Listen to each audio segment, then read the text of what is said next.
We're there.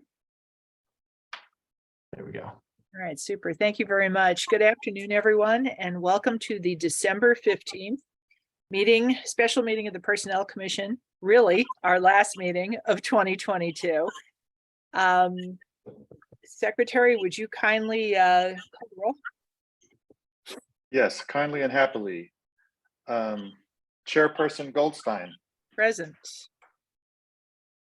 Vice Chairperson Timothy Zenner Davis, Here. and Commissioner Roeder. Here. Everyone's present. All right, super. Okay, and we've got both Brian and Aaron and Sarah, so we have a full house. And a couple visitors also. I see Philip is on, but not on screen quite yet. He will, I did tell him that we had one item before his. So as soon as he comes right back, I've got him stationed there. Super. So he can, yeah. Okay, all right, sounds good. So why don't we move on to item 3 then, which is our public comment segment. There are not too many folks here. Is there anyone who would like to make a public comment? Raise your hand, wave, use your little icon.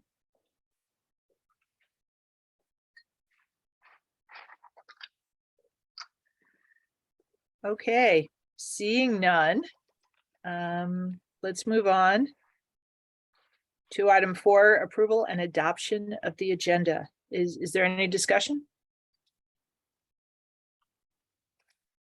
No discussion, so I will move to adopt the agenda. Second. Okay, I agree. So our agenda is adopted as it is. There we go. Let's move to item 5. Item 5 has 2 sub items. One is something that we inadvertently left off of our regular meeting agenda, with apologies to Margot Wilson, who had actually submitted it timely. So the first item we're going to look at is item 5A. Secretary, would you talk to us about this one, please? Yes, thank you, Chairperson. Ms. Wilson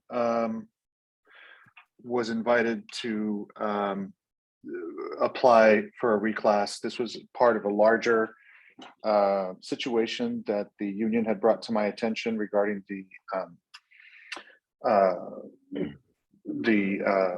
Children's Center ECE positions, the admin assistant ECEs.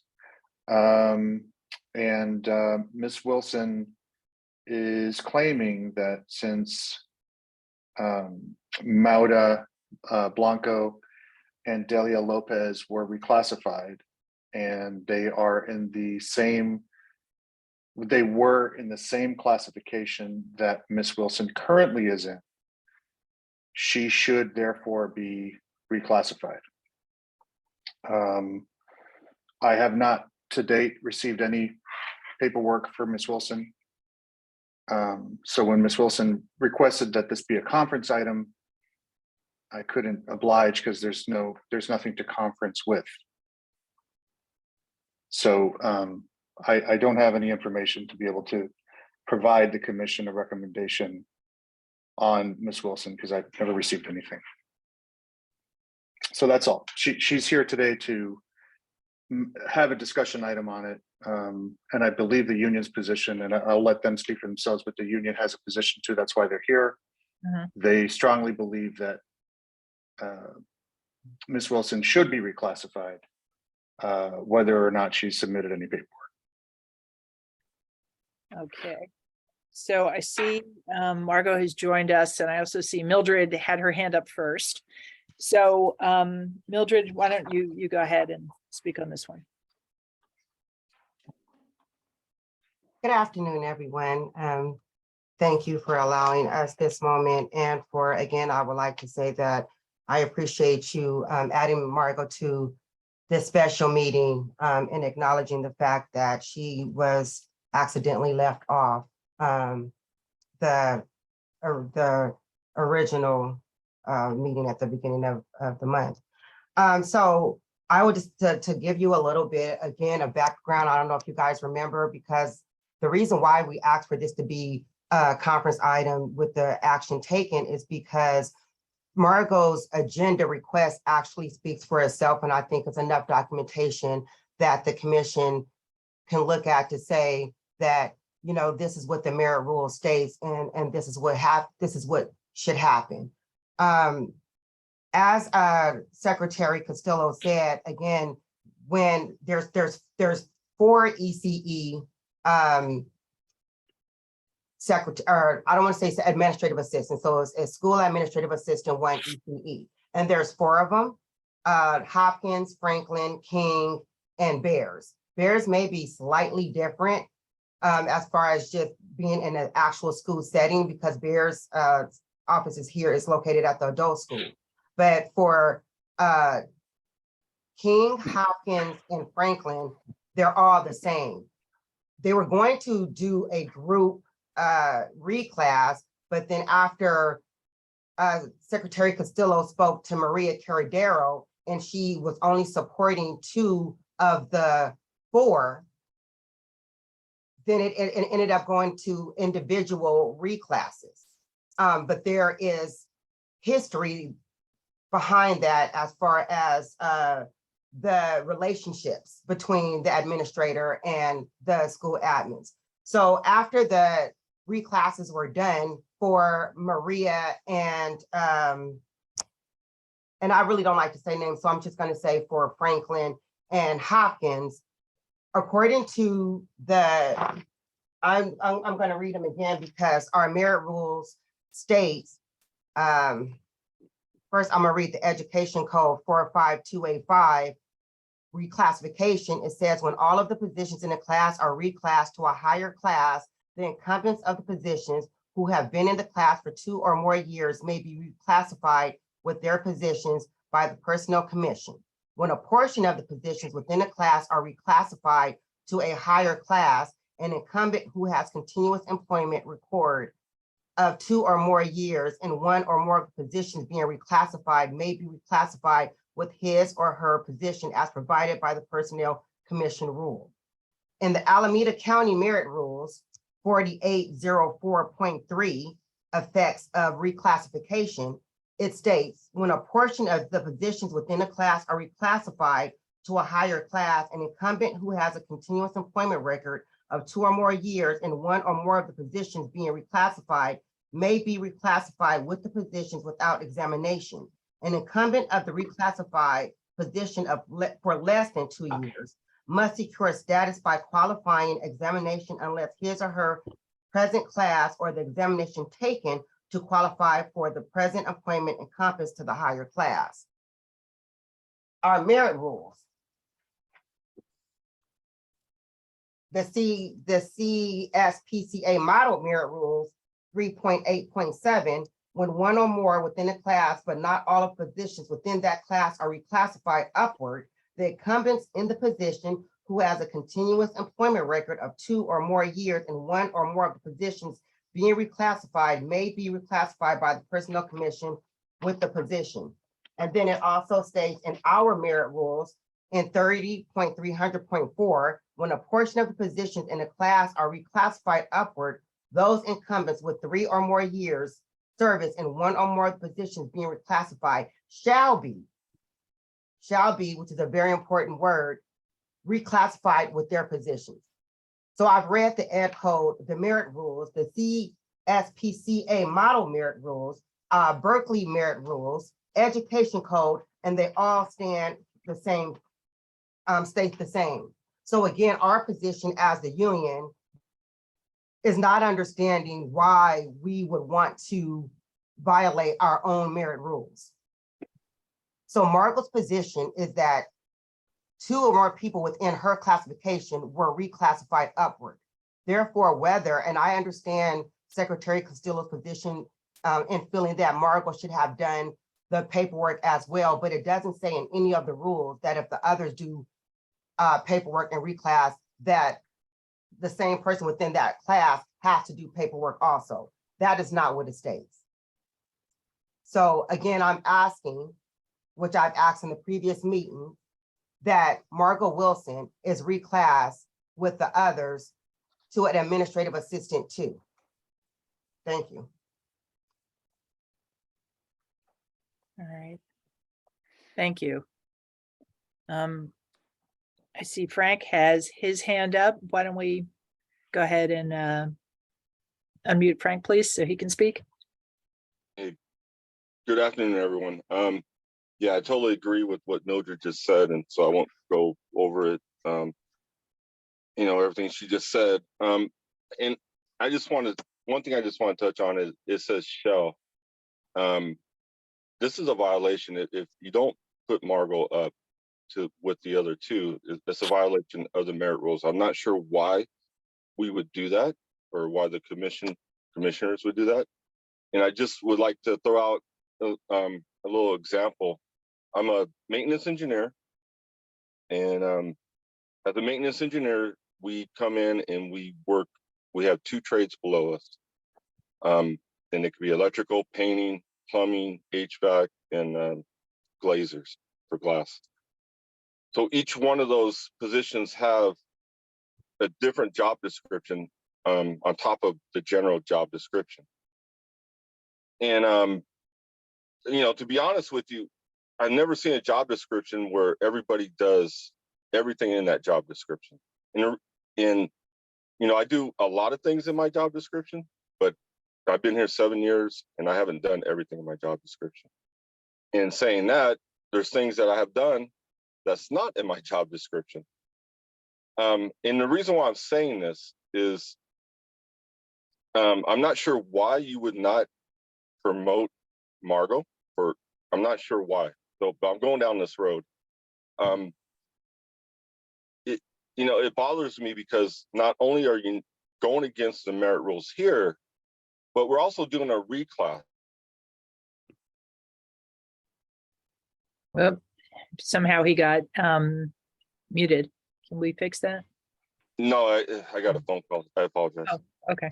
So we're going through a reclass, and are we going to do the same thing in the reclass? Are we just going to pick and choose who we want to reclass upward in the same classification and leave people behind because they're not doing, or we think they're not doing the same job?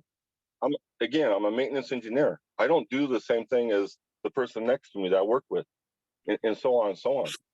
And I just don't, I would hate for us to go down this road. I don't know how we could violate our own merit rules.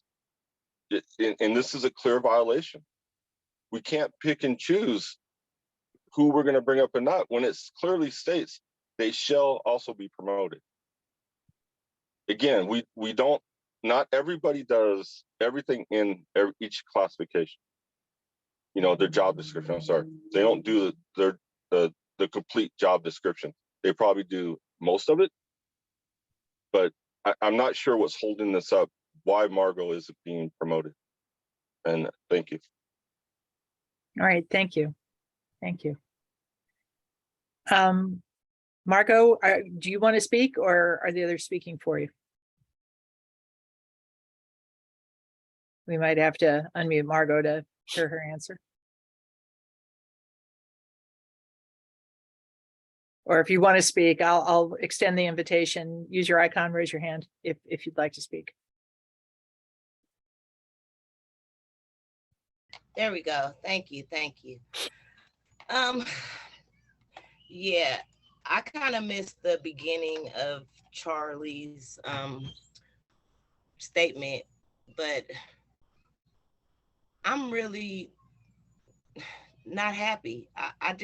I'm kind of confused about the procedure of how this works. Like, can I ask questions, or do I just give a statement?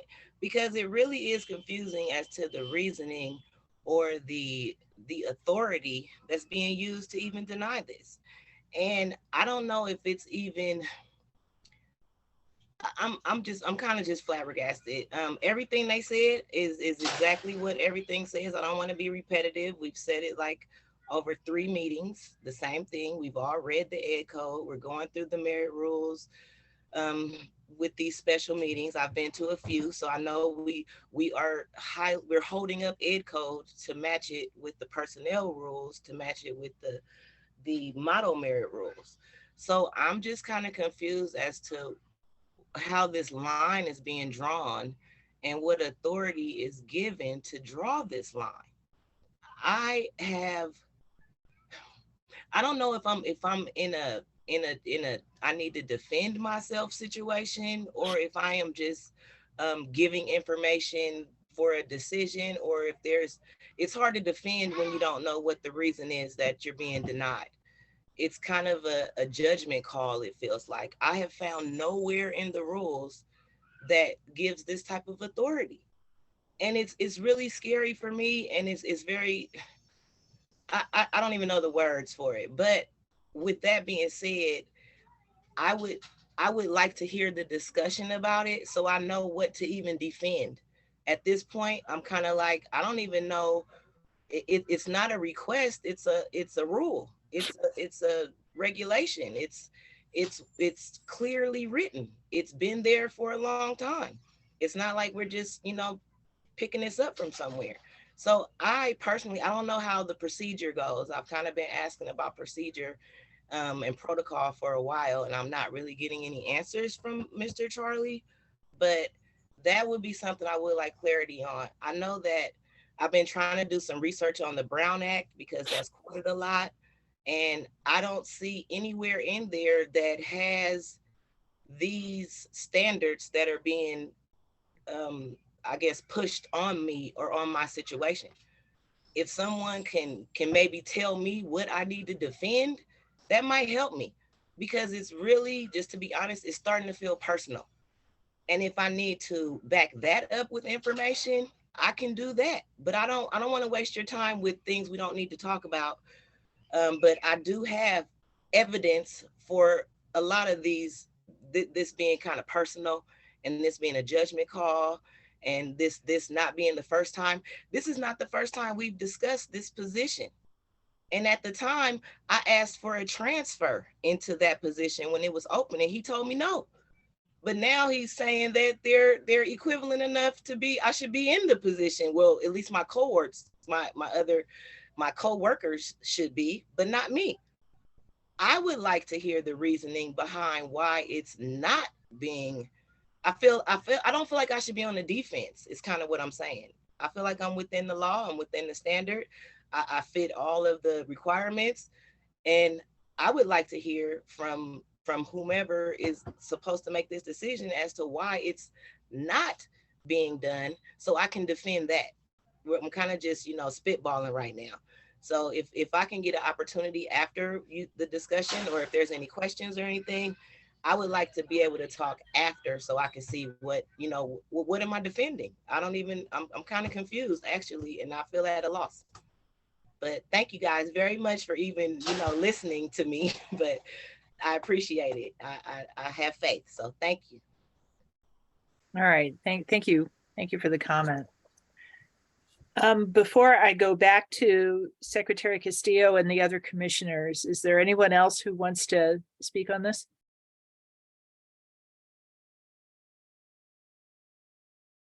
All right, looks like not. So let's take a round with questions the commissioners might have, and give Secretary Castillo an opportunity to sort of recount how he came to the conclusions he came to, so we can understand what we need to do on this. So I'll start by asking the other commissioners if they have questions, or do you feel like you need to hear more from Secretary Castillo?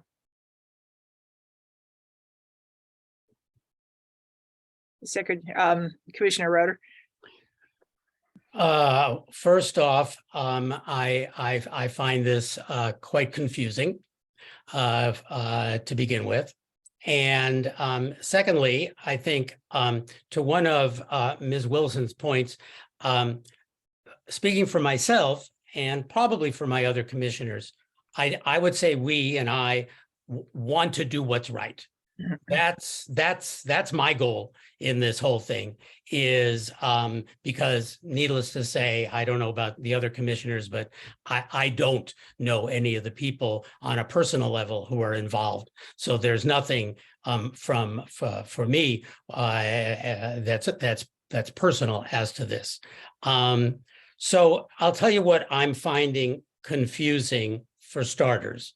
So one thing that is confusing, and it's been brought up, and we currently, even though our merit rules go back to 1989, I agree that we need to sort of live by and abide by our own merit rules. And for some reason, and I don't know what the reason is, as I think Mildred Chair pointed out and others, that our merit rules are a little bit different from the education code, that the education code, when it talks about these positions, uses the word may, meaning I think that it's discretionary, although it has to be reasonable.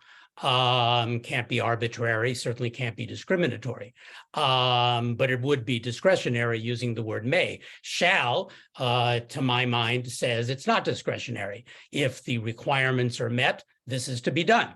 And whether we think it's a good idea or not a good idea, it would need to be done. That's, to my mind, what shall means. So now we're at our own merit rules and trying to interpret what they mean. So I think, as has been pointed out, it's 30.300.4 effects on incumbents. And it cites Education Code 45-285.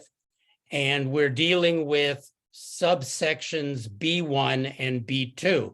Now, one thing I would want to say is that we have been focusing on B2 correctly, but I don't think they can be read in isolation. So B1 and B2 have to make sense together, it seems to me. So B1 deals with the situation in which all of the positions in a class are reclassified upward. Then those incumbents, it says 3 years or more of service. I think the ed code now for gradual accretion is 2 years, and this is just a little bit outdated. But nonetheless, those incumbents with 3 or more years in the class shall be automatically reclassified with the positions. Okay, that's relatively clear. B2 says when a portion of the positions in a class are reclassified upward, those incumbents with 3 or more years of service. And then here's what's different in the language between B1 and B2. It says years of service in 1 or more of the positions being reclassified shall be reclassified with their positions. So in 1 or more of the positions is a little bit, that language, at least to me, is not crystal clear as to what that's supposed to mean. One of the things that concerns me, I think, is that with the union and with Ms. Wilson's interpretation of B1 and B2, I think I sort of read it, and this is kind of a question whether I'm reading it correctly based on the interpretations.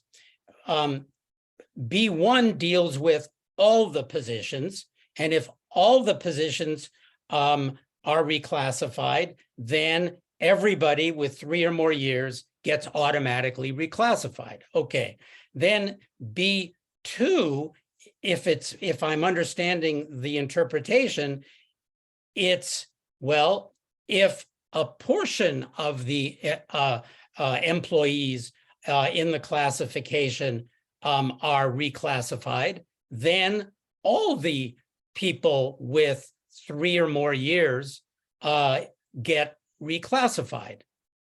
So I don't quite understand under this interpretation, what's the difference between B1 and B2?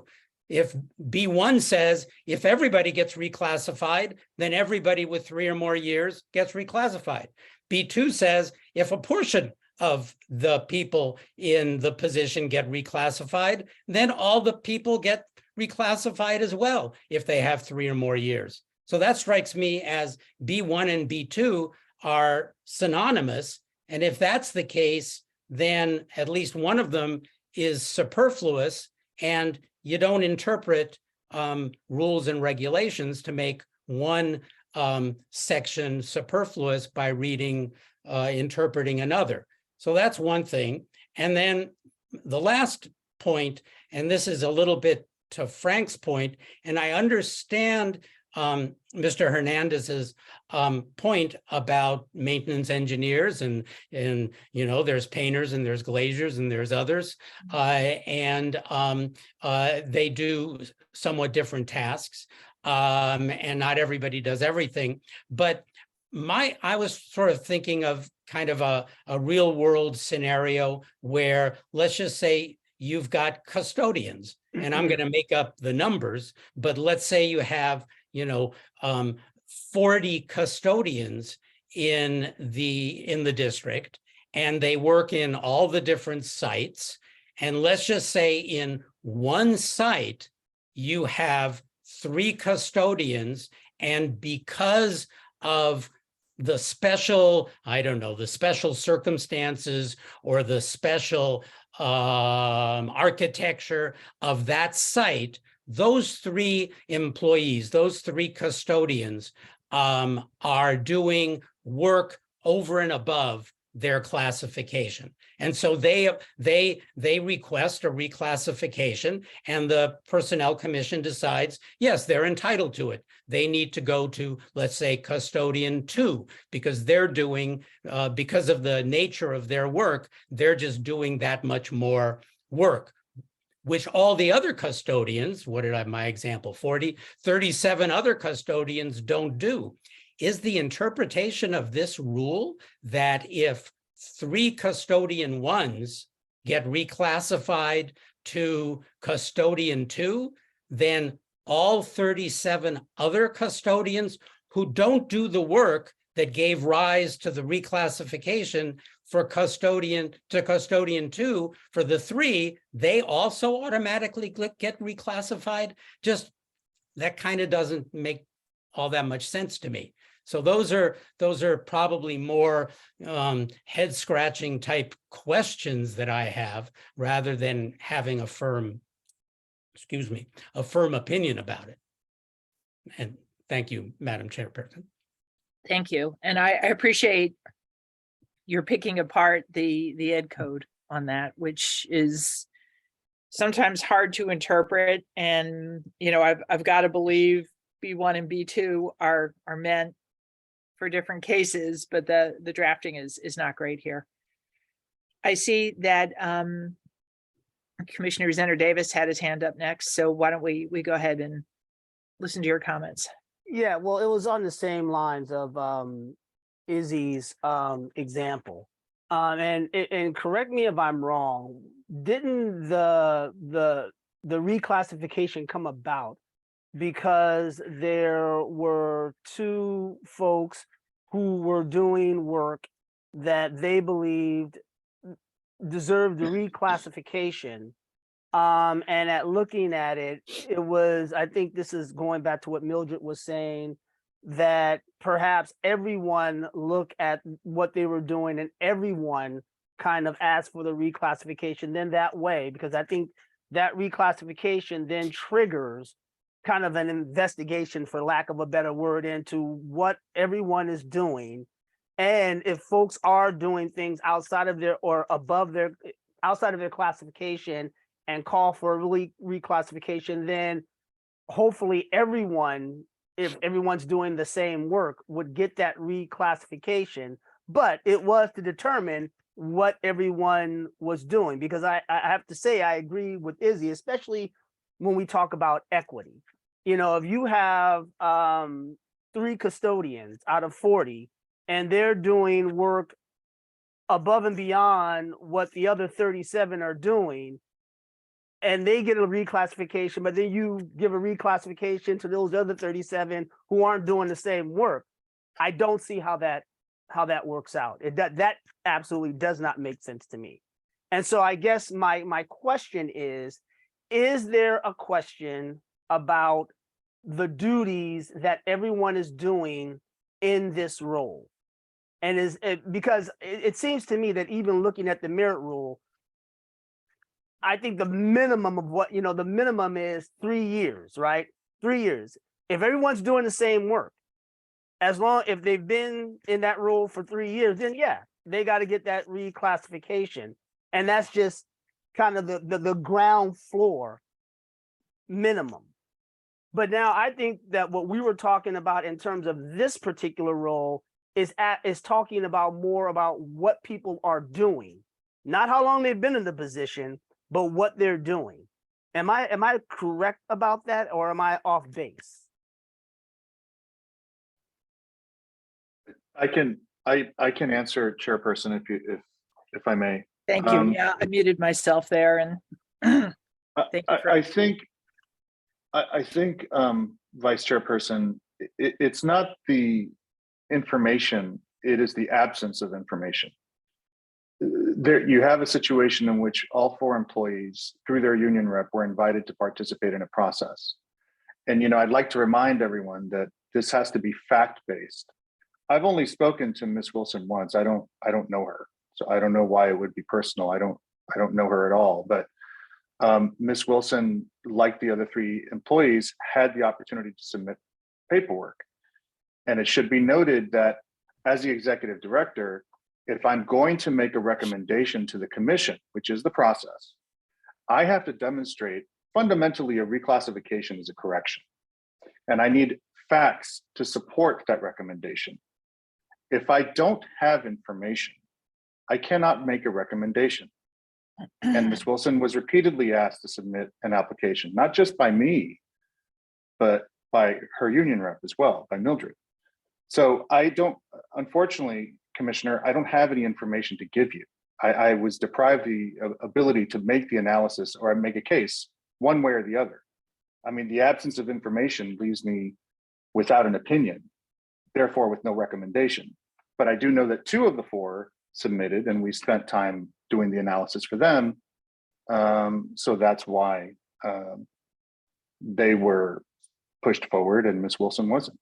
It's as simple as that. There's not much else to add. Commissioner Davis, do you have follow on that or no? Yeah, I mean, I guess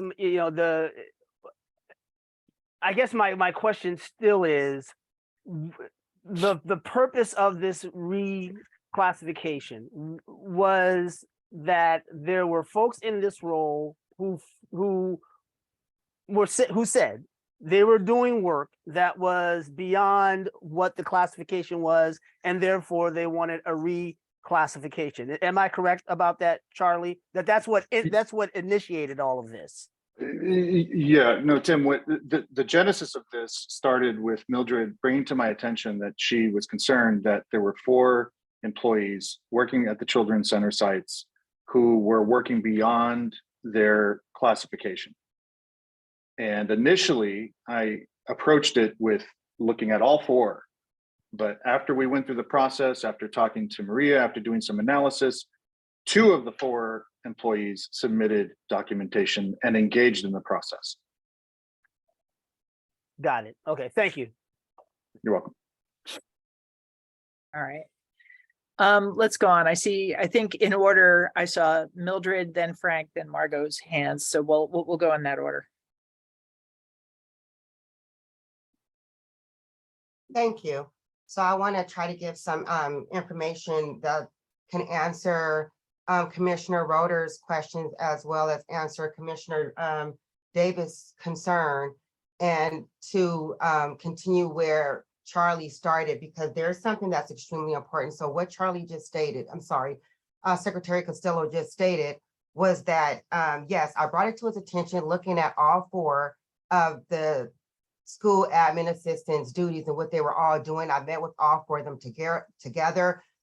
So I see Mada's here also. And looking at just things that they were doing that was outside of their job description. We were talking about deposits and a lot of things that they were doing outside that they have been doing for many years. And in meeting with all four of them, I brought it to Charlie's attention and we discussed doing it as a group. What's very important that I try to avoid not saying, because I really don't like to go here, but I'm just gonna have to. And what that is after Secretary Castillo spoke to the supervisor, it was then said at that time that the supervisor was supporting 2 of the 4. And it became clear that it was stated to Secretary Castillo that it wasn't a good look that the administrator was supporting the 2 and not the 4, based off of the other 2 that wasn't being supported were African-American, and the 2 that were being supported were Hispanic, and it wasn't a good look. And we know that and I said it to Secretary Castillo, as well as at the time President Hernandez told Secretary Castillo our concern, because at first it was fine with doing the group, and then after that meeting, it became individualized things. After those things that was being shared with our forum, it didn't make Ms. Wilson feel supported. So she didn't finish the process. She did start the process. She didn't finish the process of submitting her paperwork, the reclass, like the other 2 had. The other 2 that did complete it and did finish it, they went through the process. The other 2 did not. And I do understand their concern and their reluctance based off of how they felt, why it didn't happen. But at the end of that, when looking at the Mayor Ruth Steele, it still takes me back to reading and answering Commissioner Roeder's question as far as the merit rules in B1 and B2. Actually, all 4 meet the qualifications, whether it is 3300.4 B1, 3300.4. It says when a portion of the positions in the class, first let me go with B1. When all of the positions in the class are reclassified upward, which 2 of the 4 were, those encompassed with 3 or more years, all 4 have 3 or more years, of service in that class shall be automatically reclassified with the position. So if we're looking at all 4 in this one classification, they all meet the qualification of years of service.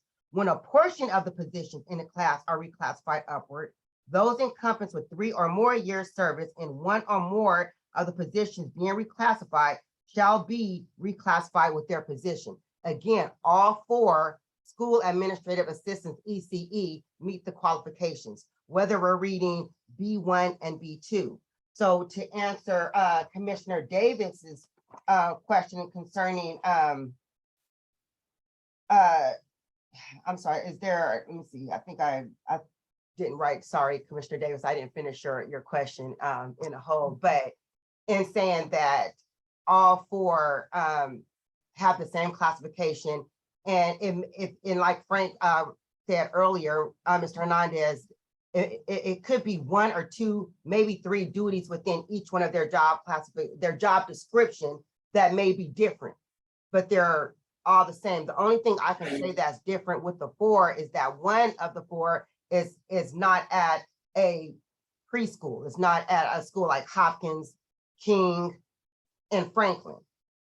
Does that make sense to anyone? You can shake your head or no. I just want to make sure you understand what I'm saying. So that could be, you know, like the biggest difference in all, but at the end of the day, they're all in the same classification and have the same job description. All right, thank you. Let's go on and hear what Frank and Margot have to say, and then we'll take another pass around with commission staff to see what we think. So Yeah, let's I was gonna go on a long thing, but I'll stay. I won't do that. Let's keep this simple. It doesn't say that Margot needs to submit anything. It says that she shall be brought up with the other ones. And I don't know why we keep asking that she needs to submit some paperwork. It doesn't say that in the merit rules. And that's my issue with this, is why are we asking her to submit paperwork? It says that she shall be promoted. Thank you. Okay, thank you. Margot, go ahead, please. We need to unmute you. Yes, ma'am. Thank you all for your comments. It gives me a little more clarity on kind of what's going on. I want to go to the facts. Secretary Castillo is saying that he didn't have any information to base a recommendation on. However, he has talked to Maria, who's the supervisor, and she gave him information on what I do. I've had a meeting with Samantha and Secretary Castillo with Frank Hernandez and Mildred different times. And we've also discussed my working out of class with the deposit situation. And Mr. Castillo, instead of telling me, yes, you're working out of class, I even asked, what do I do? There was no guidance. Instead, he created a separate set of rules for just me in my position.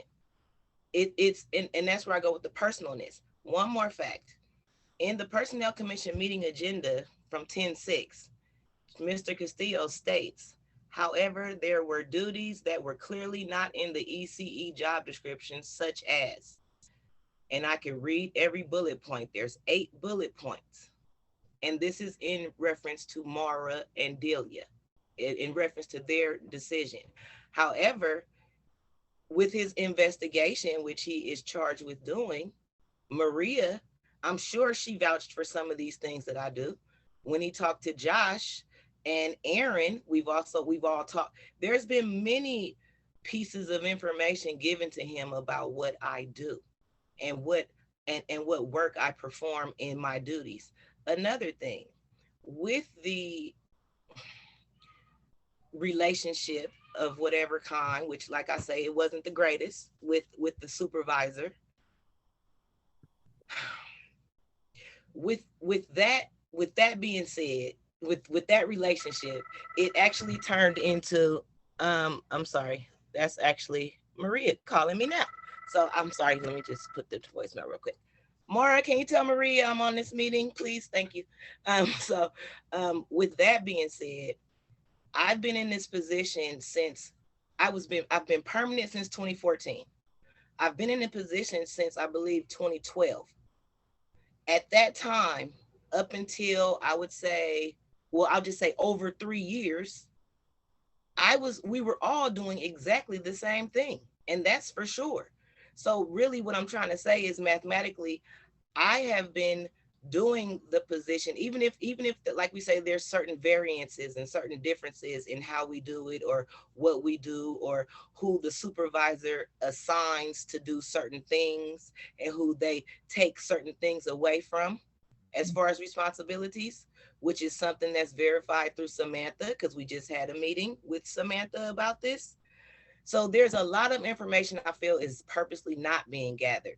And some of it is firsthand to Secretary Castillo.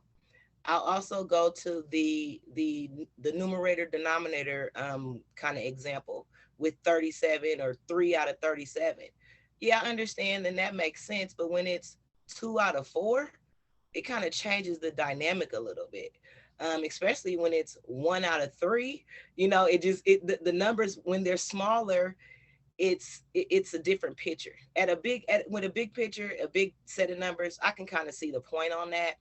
But it's also a difference if one, you've let people know. And I hope I have another opportunity after the next round, because I know I talk a little fast, so I want this all to get in.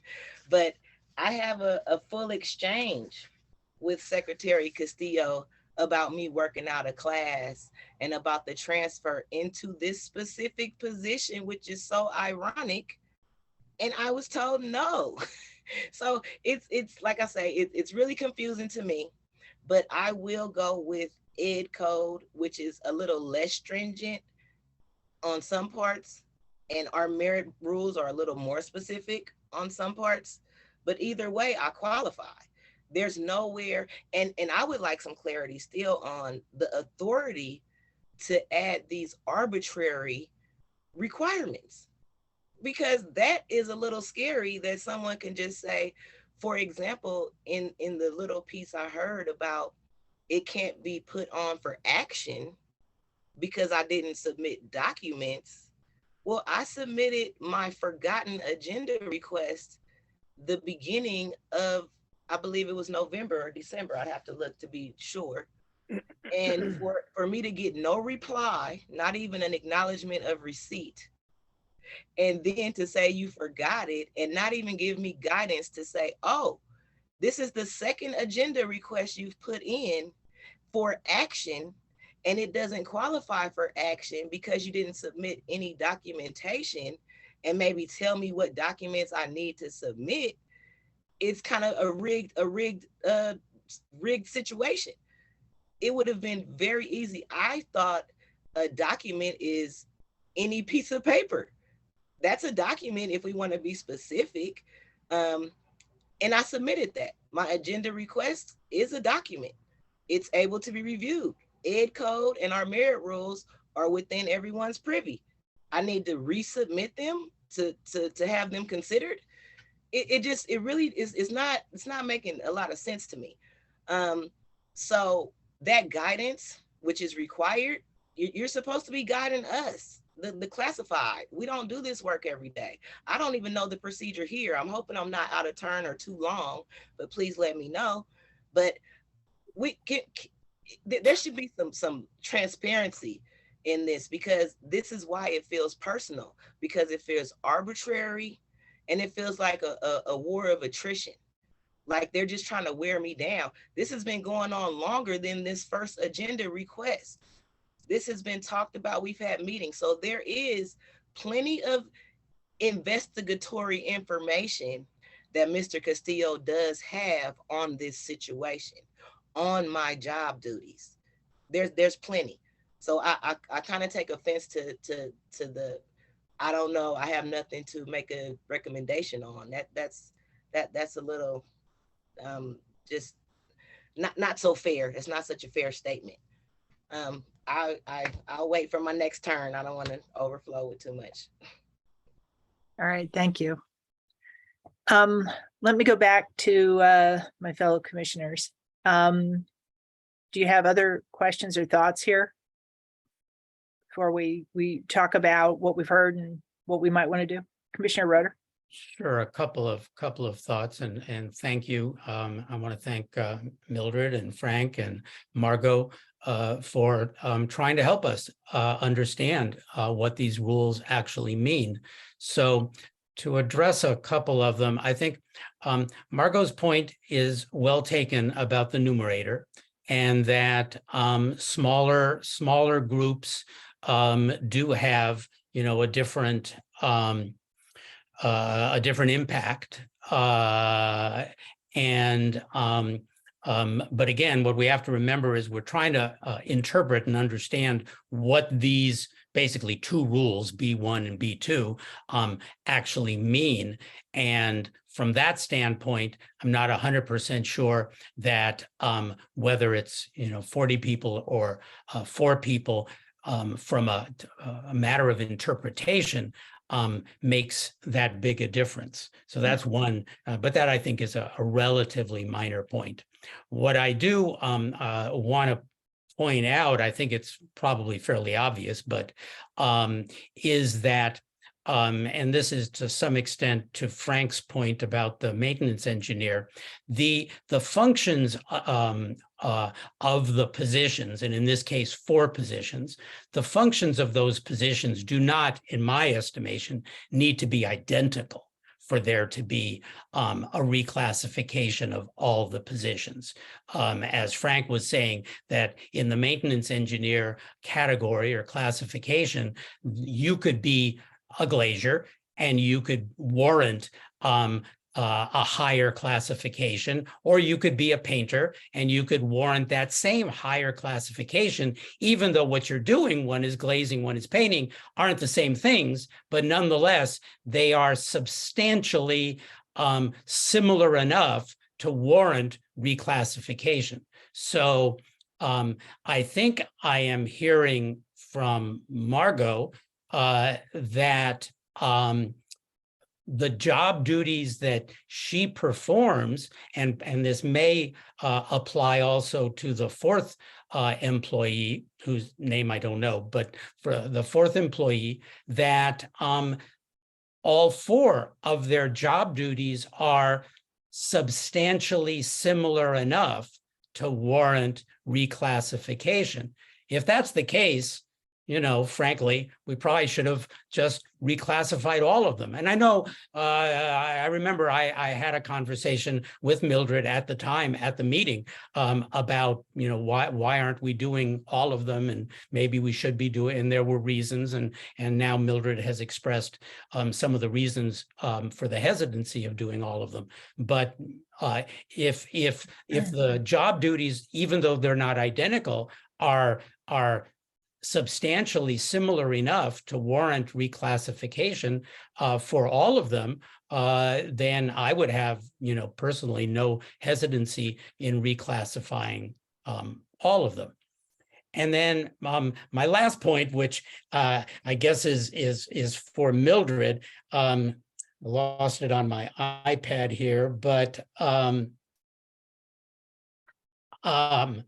I guess, you know, Mildred was saying whether it's B1 or B2, I don't want to put words in your mouth, but I think this is what you were saying, that whether it's B1 or B2, Margot qualifies under either one of them. What I'd like to understand is, what's the difference between B1 and B2?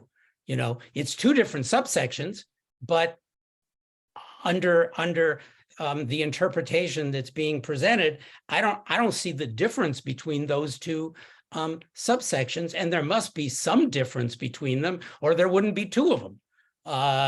So I guess those are my points, and I'm just wondering if we need to step back a bit and take another look if it's the case that the job duties of all four of these employees are substantially similar enough, then maybe we should take a second look at all of them. Not that we would change in any way Ms. Blanco or Ms. Lopez's determination. Their determination is done, but that we should take a look at the other two and see if they're similar enough to warrant the reclassification. So those are my points. Thank you.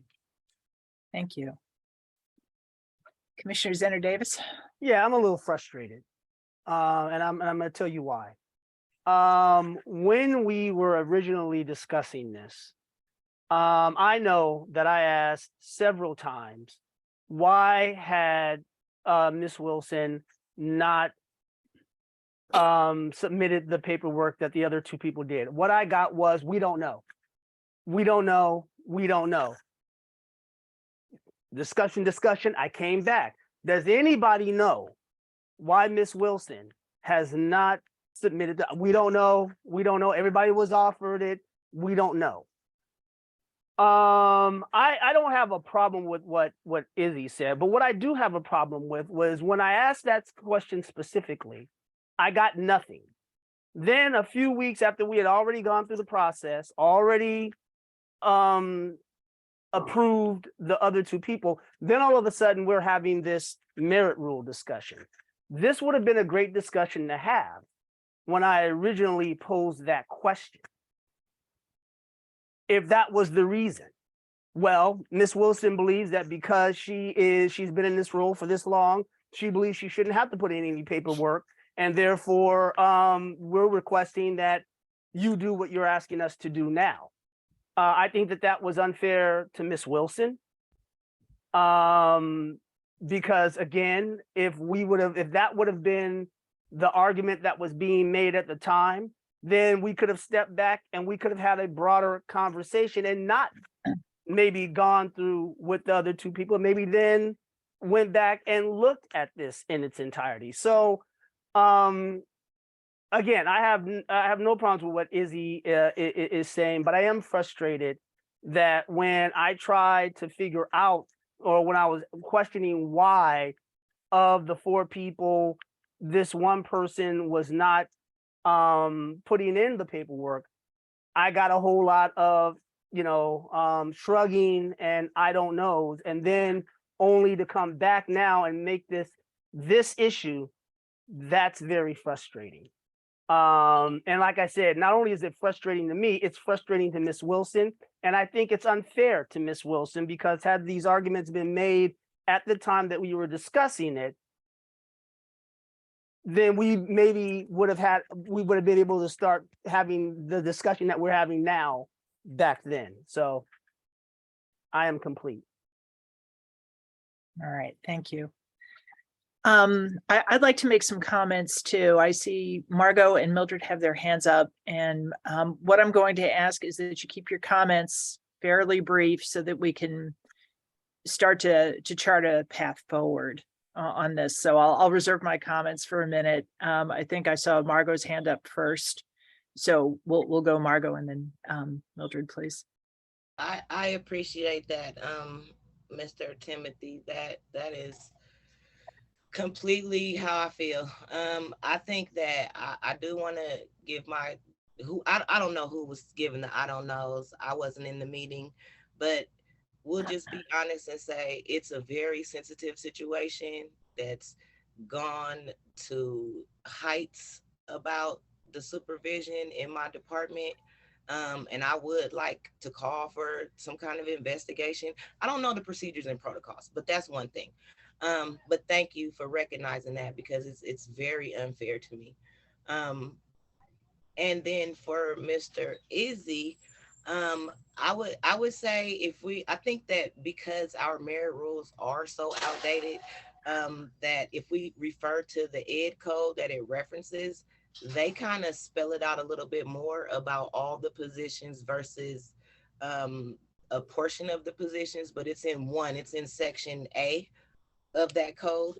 So it kind of makes it a little clearer as to why I think when we did our merit rules, we kind of did a shorthand version of some things, and it kind of blended and just got a little confusing. So that's one thing. And then I would also just like to say that, am I hearing correctly that the only reason that this didn't happen is because of some undocumented requirement for paperwork? I just need that part to sink in and be clear, because it all seems so automatic or so obvious, but we have a person who is saying that they can't make a recommendation, or that they need arbitrary paperwork to satisfy I don't know what rule, and that's kind of a bigger picture. I'll try to be, but can we please have some kind of protocol or procedure so we can have accountability? And I don't think I would feel so much like this is personal if I could see somewhere, in the CSPCA, I even look at their stuff and it doesn't say anything about a lot of the things that are being promoted in this situation. There's no documentation needed. It says if you, I wish I won't read it, but that's for another meeting or later. But I just wanted to point out those few things. If someone could give me clarity, I don't think the Brown Act, says that we can't be told some protocol or procedure or something. And maybe, I don't know, I need to study it a little bit more. But are we saying bottom line that this is all because of an arbitrary form that someone of their own accord wants me to fill out in order to follow the ed code and every other merit rule? I just need that kind of made clear. But thank you all for even taking the time with all this. Thank you. So I think, Miss Wilson, I don't think that it was arbitrary. I think that when it was brought to Charlie's attention that the four of you were working out of class, the request for the paperwork triggers a chain reaction of events, right? So when that paperwork comes in, then the investigatory work happens to determine if people are, one, if they're working out of class, and two, if they're working out of class, how much out of class are they working, right? So that's what the paperwork does. The paperwork triggers the process. So it wasn't arbitrary to just say you, and again, it sounded like in the initial meeting that we had in this, that all four people were it was brought to Charlie's attention that all four people may be working out of class. So then all four people were encouraged to submit the paperwork that would trigger the process. And so that's why in those initial meetings, when I was asking, well, why didn't Ms. Wilson submit the paperwork? And it wasn't Charlie who was saying, well, we don't know. You know, I mean, Charlie, of course, wouldn't know because he's, you know, that he's not a part of you submitting that paperwork. But when I asked that question, I don't know. We don't know why Ms. Wilson didn't put that in, right? Without that paperwork, then we couldn't start that process for you. Because again, when we're looking at this classification, if people are working out a classification, we want to know, one, if they're working out a classification, and then the degree of which they're working out a classification. The other two people, maybe they're working a little bit out of classification. Ms. Wilson, you might have been working way out of classification, right? But we don't know. We don't know that because because the process for your role wasn't activated because that paperwork was not put in. So then now we start this process of figuring out who's doing what, you know, and all that. So again, I just want you to know that it wasn't arbitrary, but that paperwork, it just ignites the process. Thank you. I promised Mildred an opportunity also to make some brief comments. So Mildred, go ahead, and then I'd like to try to bring this to closure. Okay, thank you. I appreciate that. I just wanted to stay in looking at in my notes on October 6th when this was brought up, because we were actually, the merit rules of 30.300.4 was actually read during that meeting by Izzy, because the other two people were brought up when we reclassed Mata and Delia. And it was asked why the other two didn't submit their paperwork, and it wasn't the exact answer of I don't know, but it was stated that there are other concerns dealing with the administrator that I'm sure have, you know, caused their reluctance to want to go forward. And we all that was involved in the process from the very beginning of hoping to do it as a group, and it ended up going into an individual, know and understand why it was it became individualized instead of done as a group. So I just wanted to make sure that, you know, that is stated on why, you know, the frustration may be, but you try and at times not to say certain things like that, like I said in this meeting, that I didn't actually want to say, but it's facts and it's true. So that's why, you know, I think, again, or I should say that I know that the reluctance happened of the other two not submitting their paperwork at the same time as the first two. Thank you. I actually would like to make my comments now and try to move along. So Margot, I know you want to speak. I'm going to ask you to hold your fire, please. We've done a few rounds here, and I want us to move us productively if I can. Based on what I've heard, and you know, based on the past several meetings that we've had, when I look at this, what I see is that you know, number one, not unusual. When something comes to the commission, we get all kinds of input from all kinds of people. It's all hearsay from the commission's perspective, okay? Well, the reason we do desk audits is so that we can see for ourselves what someone does or doesn't do in the job, okay? There's no question in my mind there should have been more clarity earlier about, you know, whether or not this was the kind of process or procedure that would move as a wave, so to speak, you know, that everyone involved, you know, would just ride that wave if we found it warranted for some folks. I think one of the reasons it pivoted in October to looking at individuals rather than as a class is as a, I guess not as a commission. I guess this is really Secretary Castillo who got this feedback. He got enough feedback that it made him concerned that maybe the jobs were not the same. And his obligation in his role is, if he gets that kind of feedback, he needs to figure out, is it true or is it not true? What's going on? Okay.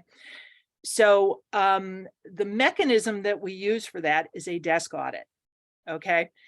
At this point, I'm really confused about, was an invitation extended? Did someone not feel supported? Why didn't it happen? Why didn't we do desk audits for everyone? I'm not sure.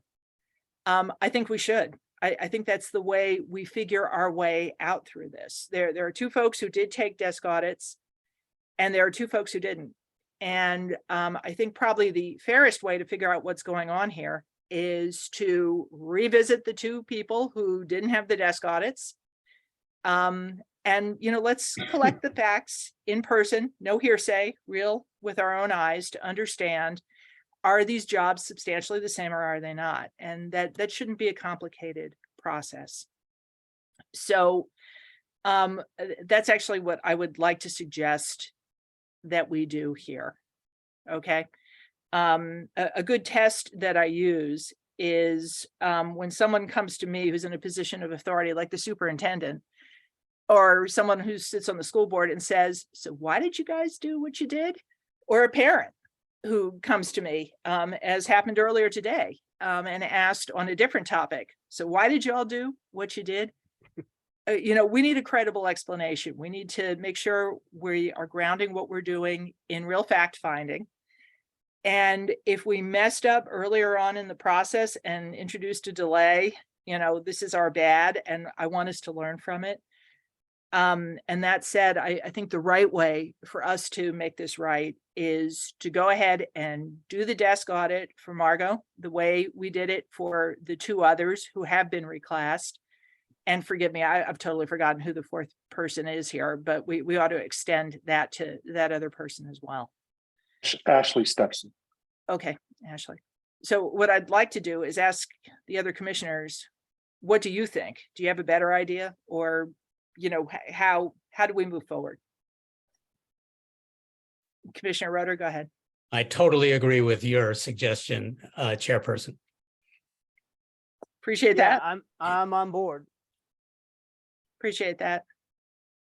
Well, I might suggest, since we're doing two things. One is, I did mention in my recommendation to the commission on the date in question when I made a recommendation to Delia and Mauda, and I guess I would make the same recommendation now, listening to you, Chairperson, is that I was recommending that the whole series be looked at.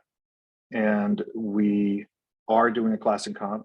This is the first group that's going to be looked at as a whole. So I don't know that we should be doing extra sideline work. They are already going to be included. Ms. Wilson's position was already going to be looked at in the first round. But I would like to emphasize what both Chairperson Goldstein and Commissioner Roeder said, and I believe Vice Chair Davis said the same thing. The employee has to participate and submit documentation. I mean, I just sent out an email today about the classification compensation study. Employees have to submit documentation. Employees have to engage. Mm-hmm. That has to happen, and that didn't happen. And I understand what Ms. Wilson said, but I think my first meeting with Ms. Wilson was to actually help her, and I did. It did not have to do with this process. Just seeing me and relating me to all these other situations is not what we're talking about. We're talking specifically about a reclassification. Now, that said, Chairperson, I would recommend that we stick with the recommendation that I initially made, which was that this series be looked at. If I hear you correctly, that's what you're suggesting. If you're suggesting an individual desk audit, apart from the classification and compensation study. And that is what I'm suggesting. And the reason I'm Okay. suggesting it is this came up in advance of the class and comp really getting going. Mhm. It's clear to me there was a major misunderstanding. There were several major misunderstandings. One was, belief that the merit rules would sweep. Ms. Wilson has talked about, I think, some of the things that she thought were mitigating factors. I don't know what the specific issues are in terms of, the relationship with the supervisor. But I appreciate that can be intimidating or make you feel like you don't stand a good chance and maybe you want to put your chips, on a different process. I don't think it's something to rely on here, but it's how she chose to proceed. And I think in this case, just to, I'm glad it's first through the chute, but as part of the class and comp study, I think it will have a long lead time before any action is taken. And because we have taken action on half this cohort already, I think this is one I would like to clear in advance and just get clear on what's going on. I understand the request. Respectfully, I don't see what would be different. There's a lot of documentation, a lot of contemporaneous evidence where I have asked numerous times for documentation. So Well, no, I would I have- get it. I- You I would need, have to, you need I an would have employee to have, go ahead. sorry. Everyone is here. I would need everyone on record here to say that they're engaging in this process, because now this is going to now take me into additional work, and I'm making an exception because that's what the commission is asking me for. But Right. nothing has changed. And the authority, just to answer the authority question, because it's been brought up, the authority, my authority, comes from the commission.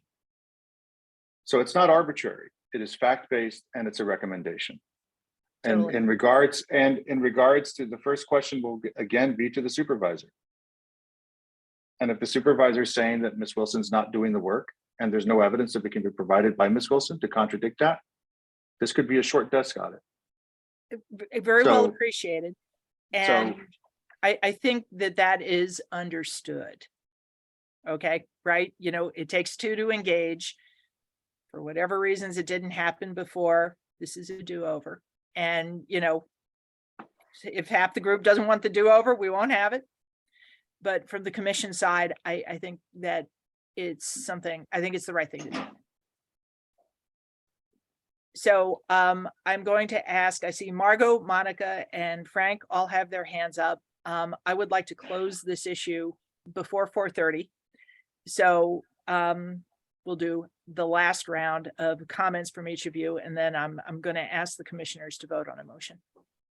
So we'll start with Margot. I saw her hand first, then Monica, then Frank.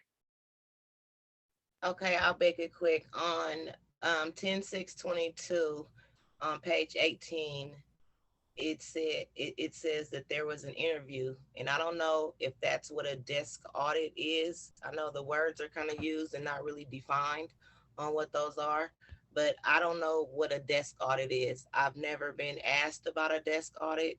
It was just an interview that the focus of the analysis and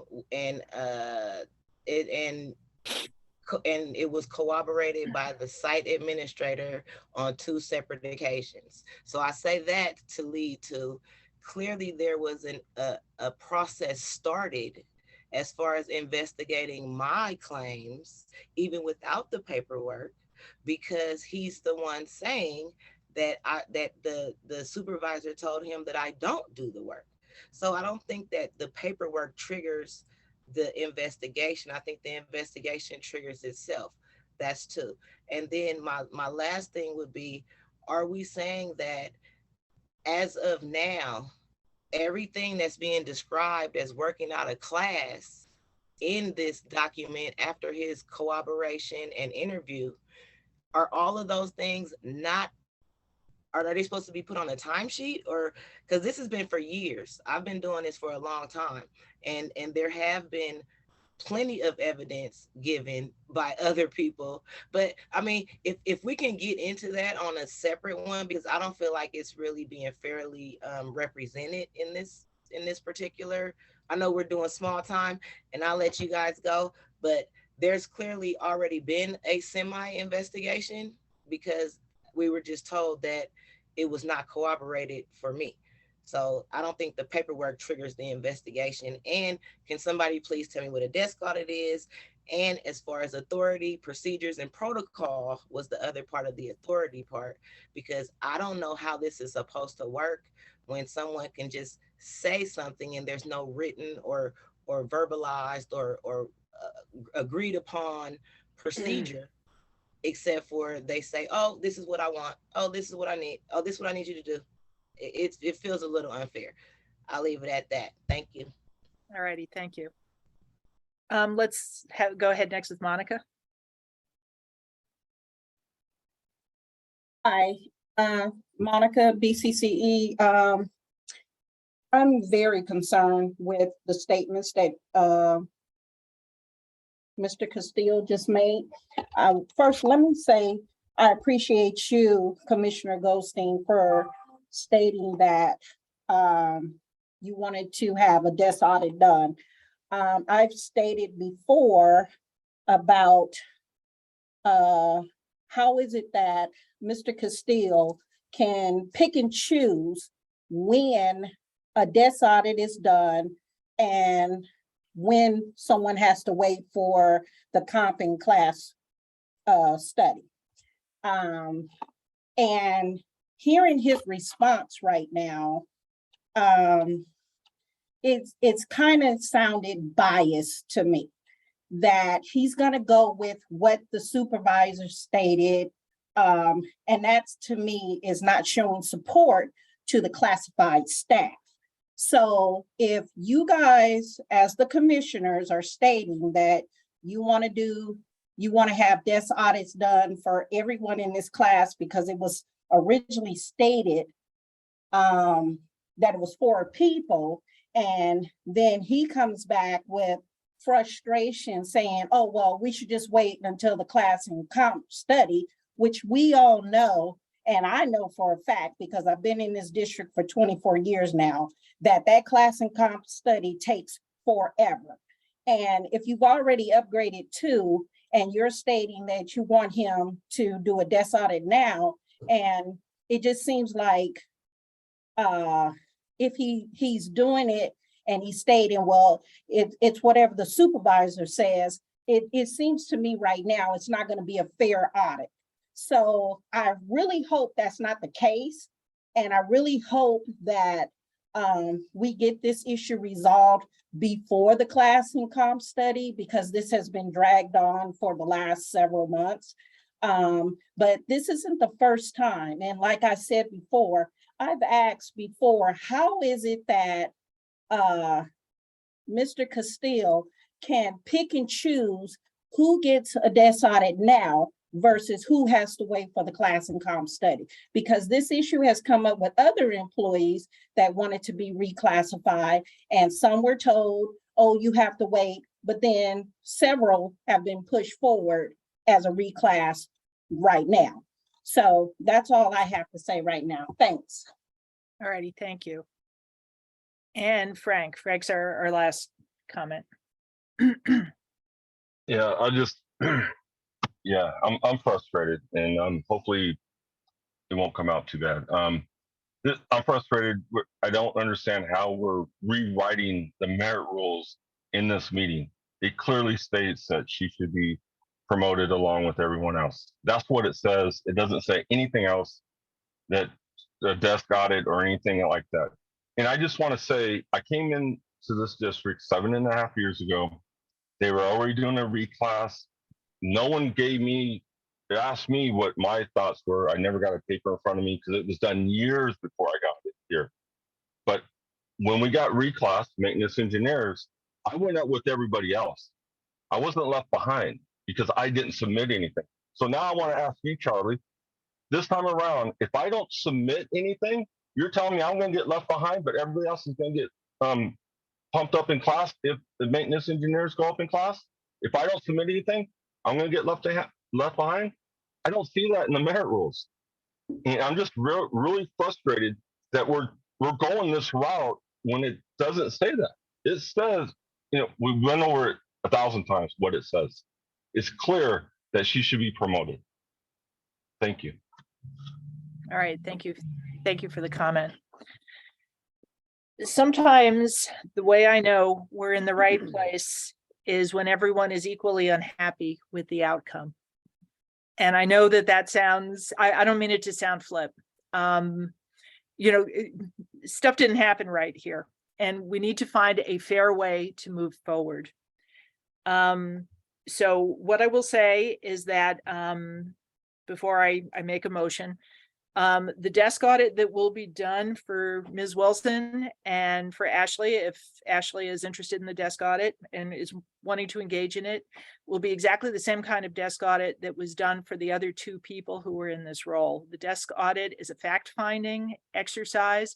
It talks not only to the employee directly, but to supervisors and to peers to get a 360 view of what's going on with the position.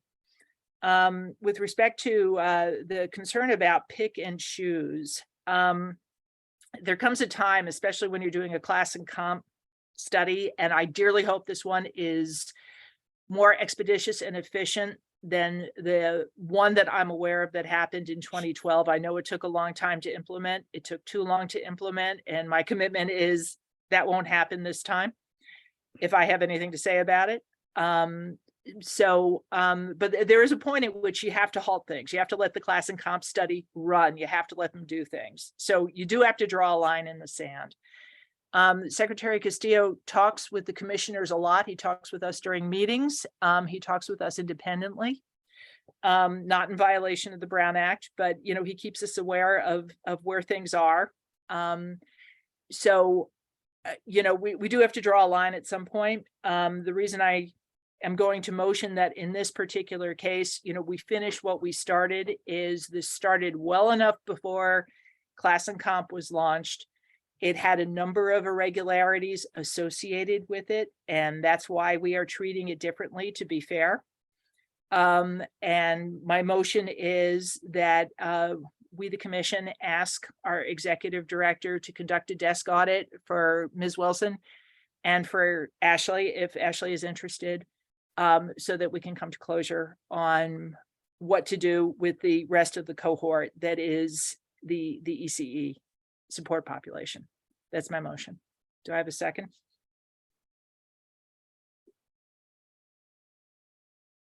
I will second. Thank you. How do we all feel voting on it? Commissioner Roeder? I'm totally supportive of doing it. So yes, I agree with the motion. Okay. All right, thank you.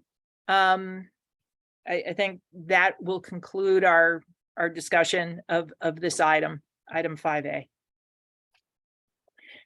We've been at this now for about an hour and a half. Do people need a brief break before we pick up on 5B? Yes. Yes, okay. Let's take, it's 4:24 now. Let's reconvene at 4:35. We'll give ourselves 10 minutes. Okay. Thanks, everyone.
Sorry, I thought I'd share screen. Can everybody hear me?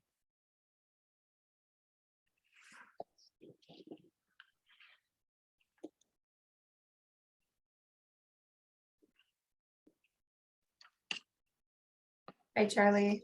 Yeah, I can hear There we you. go. Okay, good, good. Thank you. Yes, yes. Okay. Thank you. We only had Philip until 6. Okay. So I wanted to get right into it.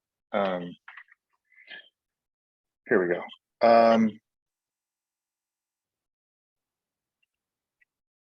Okay. Chairperson, whenever you're ready, I can kind of transition us into this next. All right, I have a minute. Let's see who's back. Looking at, we're all back, it looks like. Okay, Great, great. okay. Frank's the only one. Um, Okay. Great. Okay, Brian, did you leave us running in terms of recording the meeting Yes. or Aaron? Sorry. Okay. Okay, super. Then, okay, it's what time is it? It is 4:35 and we are ready to resume, and we are picking up on item 5B, which is our working session on the merit rules and regulations. And we have visiting with us the esteemed Mr. Philip Gordillo, who is not only the president of the California School Personnel Association, but also sat in here at BUSD when we needed leadership on our personnel commission. So it's really nice to see you again, Philip.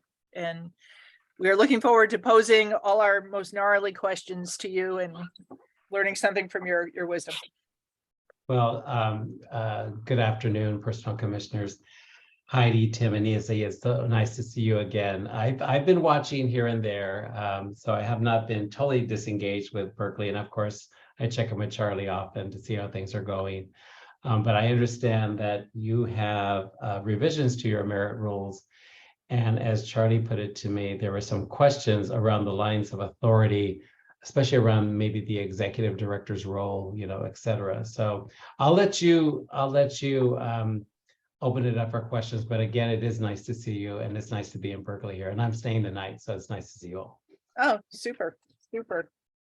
That doesn't mean I want to be here all night. By the way, that just means No, we're supposed to end. We're going to try to make good use of the time. No. I know that Commissioner Roeder has, between Secretary Castillo and Commissioner Roeder, they have sort of led the discussion and kept point on the issues. So I am going to defer to one or both of you for this discussion and where we want to take it and where we want to start. Okay, thank you, Chairperson Goldstein. And Philip, it's great to see you also, and to get the benefit of your experience and wisdom regarding the Personnel Commission. So right, we are revising our rules, and there was kind of a threshold question, at least in my mind, and perhaps in the mind of Chairperson Goldstein, as to kind of the scope of these merit rules with respect to some aspects of them. So there are, and we've been going off of the model rules that the CSPCA has issued, and that's kind of been our starting point. So there are areas in the model rules, and they also appear in our current rules, where it's pretty clear to us anyway that the party responsible for performing the tasks that are outlined in the rule, in these particular provisions, it's not the Personnel Commission, and it's not the executive director. Rather, it's the district, and it's HR, probably specifically within the district, that's responsible for doing some of these things. But yet, they do appear in the model rules. They appear in the our current rules to some extent, and elsewhere.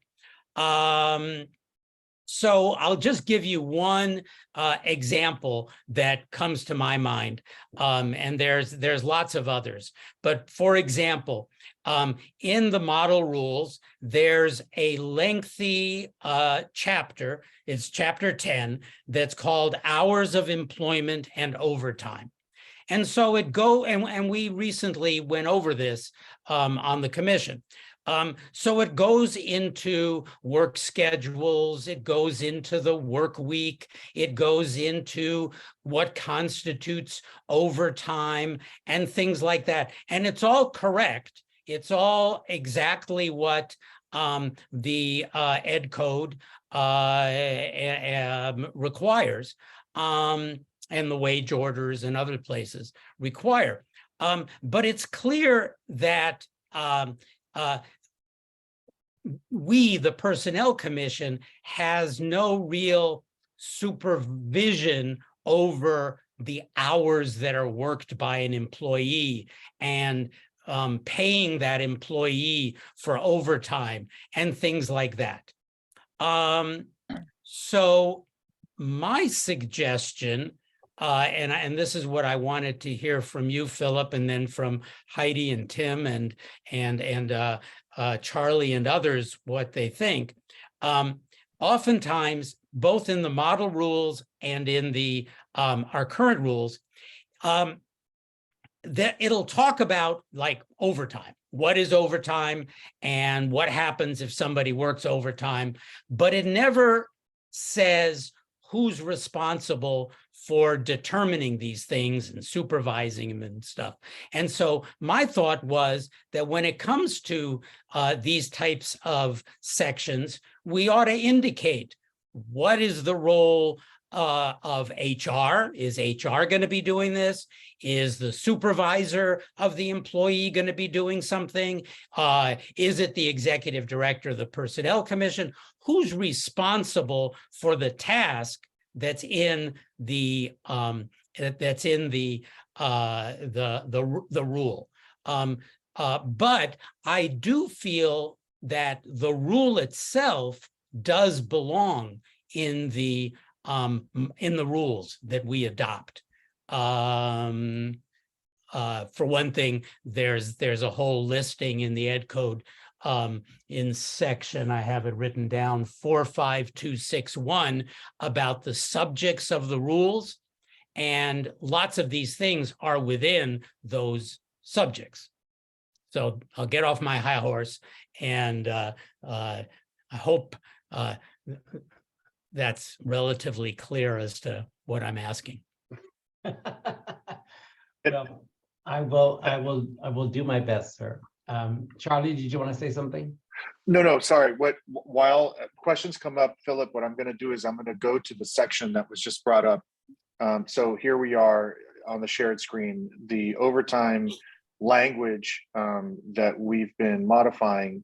And just so you know, Philip, I think we've already talked about it, but just so it's on record, we are using the model. We use the model merit rules as a framework, and then Commissioner Roeder and I, once a week, we work on them, and then once a month, we work on them as a group at the special meetings. So when you look at the green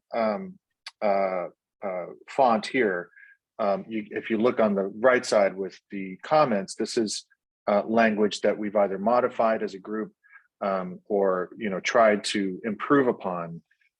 So you'll see that as I go through the document, the non-typical black font is reflective of us making modifications. So just so you know that.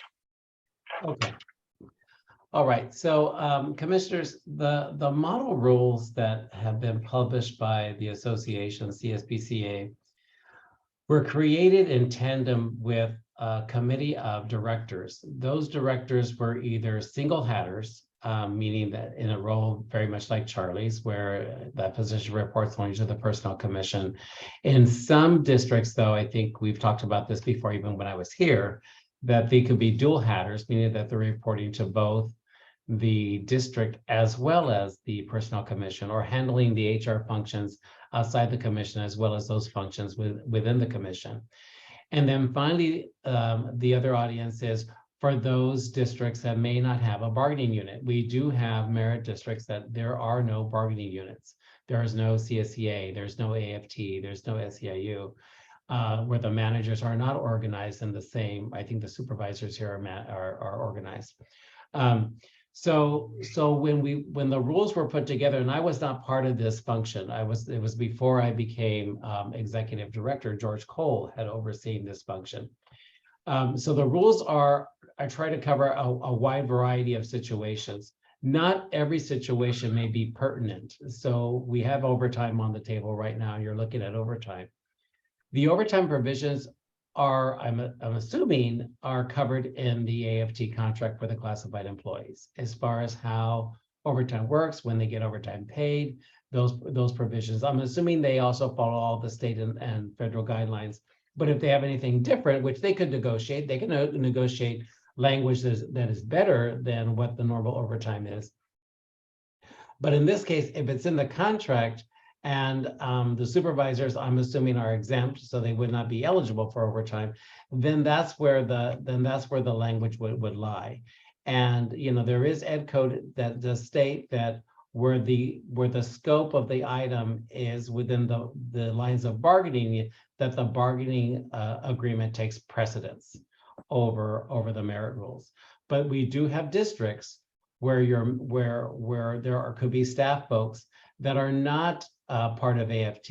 For instance, the confidentials. The confidentials, while they may be normally they're part of their own unit, they also may be associated with management, where their working conditions are preset following the managers. However, if you're an executive assistant to the superintendent, you're an executive assistant to Pauline or to Samantha, you are eligible for overtime because you are not in a management position. You are serving as an executive assistant in the same way that school administrative assistants do, as adult ed administrative assistants do. So they are eligible for overtime.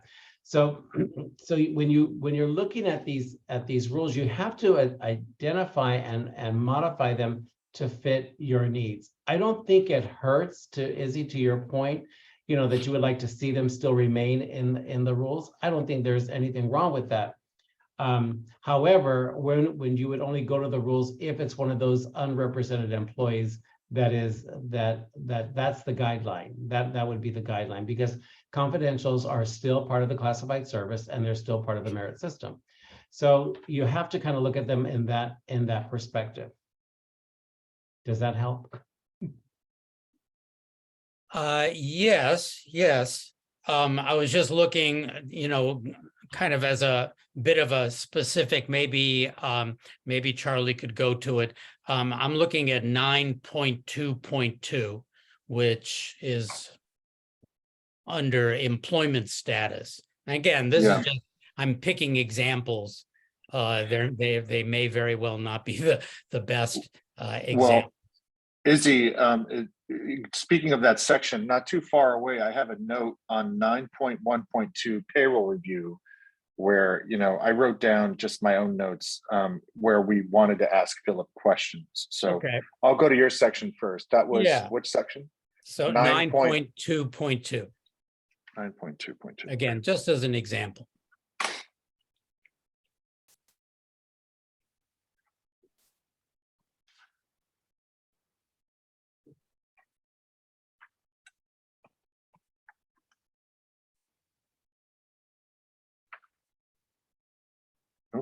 Why did it Went pick to 19? Yeah, it did.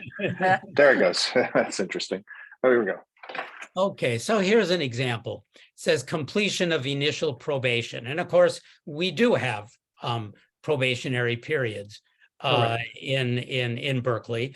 And it says each probationary classified employee shall be evaluated during the probationary period as required by the Personnel Commission. So the implication there is it seems to me, that somehow the Personnel Commission is going to, or the executive director is going to supervise the probationary period. And, you know, that may or may not be the case, but let's just say that that's not the case. That's not how it's being done. Instead, it's being done by HR. It's HR's responsibility to work with supervisors and make sure that an employee gets evaluated and as required by the rules. So that could be an example of where, as you say, Philip, we would customize this and we would not say as required by the Personnel Commission, but we would say something like, you know, as supervised by or something, the district's HR office or something along those lines. But that nonetheless, because probation is a part of what, you know, transpires for new employees in Berkeley, that we would keep this rule in place. That's sort of my thinking. So, yes, Izzy. So each classified employee shall be evaluated during the probationary period as required by the Personnel Commission. So in this case, it would be overseen by HR. What I've done in the rules that when I was a director for Personnel Commission at Santa Clara County Office of Ed is we had this subject in the merit rules. The merit rules had not been revised in probably 40 years. I think Moses probably put the merit rules together. They were still on rocks. So what I did was I just said each classified employee shall be evaluated in accordance with the merit rules. However, represented employees evaluation shall be conducted in accordance with their contracts, and unrepresented employees shall be coordinated through human resources. So that we kind of covered it. And I did that as much as I could, Izzy, because we had the same problem trying to figure out where certain things landed. So what we did was we had a section in the merit rules for, I don't know if it's opening statements or authority of these rules. And under authority of these rules, we said things like that the contracts take precedence over the rules where the subject matter is covered in the contract. We also had a handbook for managers. The managers were not represented, including the supervisors, but there was a management handbook. And the handbook gave the managers things like, if you have a doctorate degree, you get $4,000 more in your salary. If you have a master's degree, then you get another $2,500, whatever that was. Sometimes the superintendent had the power to declare a holiday. The county superintendent has the ability to declare a holiday. And so what we said in the rules is basically you have to provide what's in Ed code because that's what's the requirement. But if the county superintendent decides to go above that, decides to give additional compensation for certain things, we were fine with that. So we had something along the line where something is at variance with our rules, then we have no problem with it, provided that they give them the minimum required by Ed code.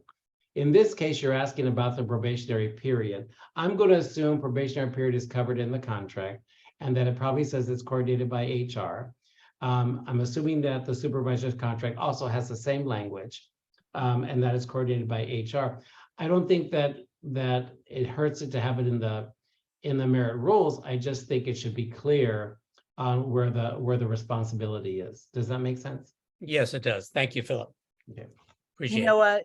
I am noticing that Frank has his hand up and I'm not sure when he put it up. Oh, okay. I'm sorry. So am I calling on people or Charlie? Who's calling on the folks if they have their hands up, etc.? Heidi? I'm happy. Let's just do it. You know, the way we've been running the meetings, Philip, is as people have had comments, you know, germane to whatever section we're in, you know, we've sort of been taking the comments real time with that. So, you know, Frank, why don't you go ahead and make your comment? Yeah, I apologize. I don't really want to interrupt this. I just saw when Charlie was scrolling through it, something about the hours of work. I'm not sure where it's at. I think it's in section 10. I don't really want to go back and look at it, but it was all crossed out, and I'm hoping at some point you could visit that because it might be important. I'm not sure. It has to do with hours, the scheduling. Are we going to go over that at some point, Charlie? We're gonna go over everything, but out of context, to scroll back without a question or anything. no. I don't think, I mean, respectfully, Frank, I don't have Philip very long, and I just want to get to the I heart of the agree, questions. I If you, agree. if you have a question on 10, I can ask it, but if you just want to I don't scroll. want to interrupt. Okay, Well, when we Thank get you. there, hopefully. Okay. All right, thank you. Thank we'll you. we'll just remember that's an area of interest. We'll double back to these things probably a bunch of times, Yeah. so, All good. okay. Chairperson, while I'm here, I did have a note. Again, I wrote down the sections where we had in the comments, Philip, we should ask Philip. May Mhm. I go to 9.1.2, Please. which is payroll review? Mhm. And Philip, the question here was, where does the executive director insert authority, if any? And second, if payroll is not being done by PC, what is responsibility? Give me a second, I'm reading. Mhm.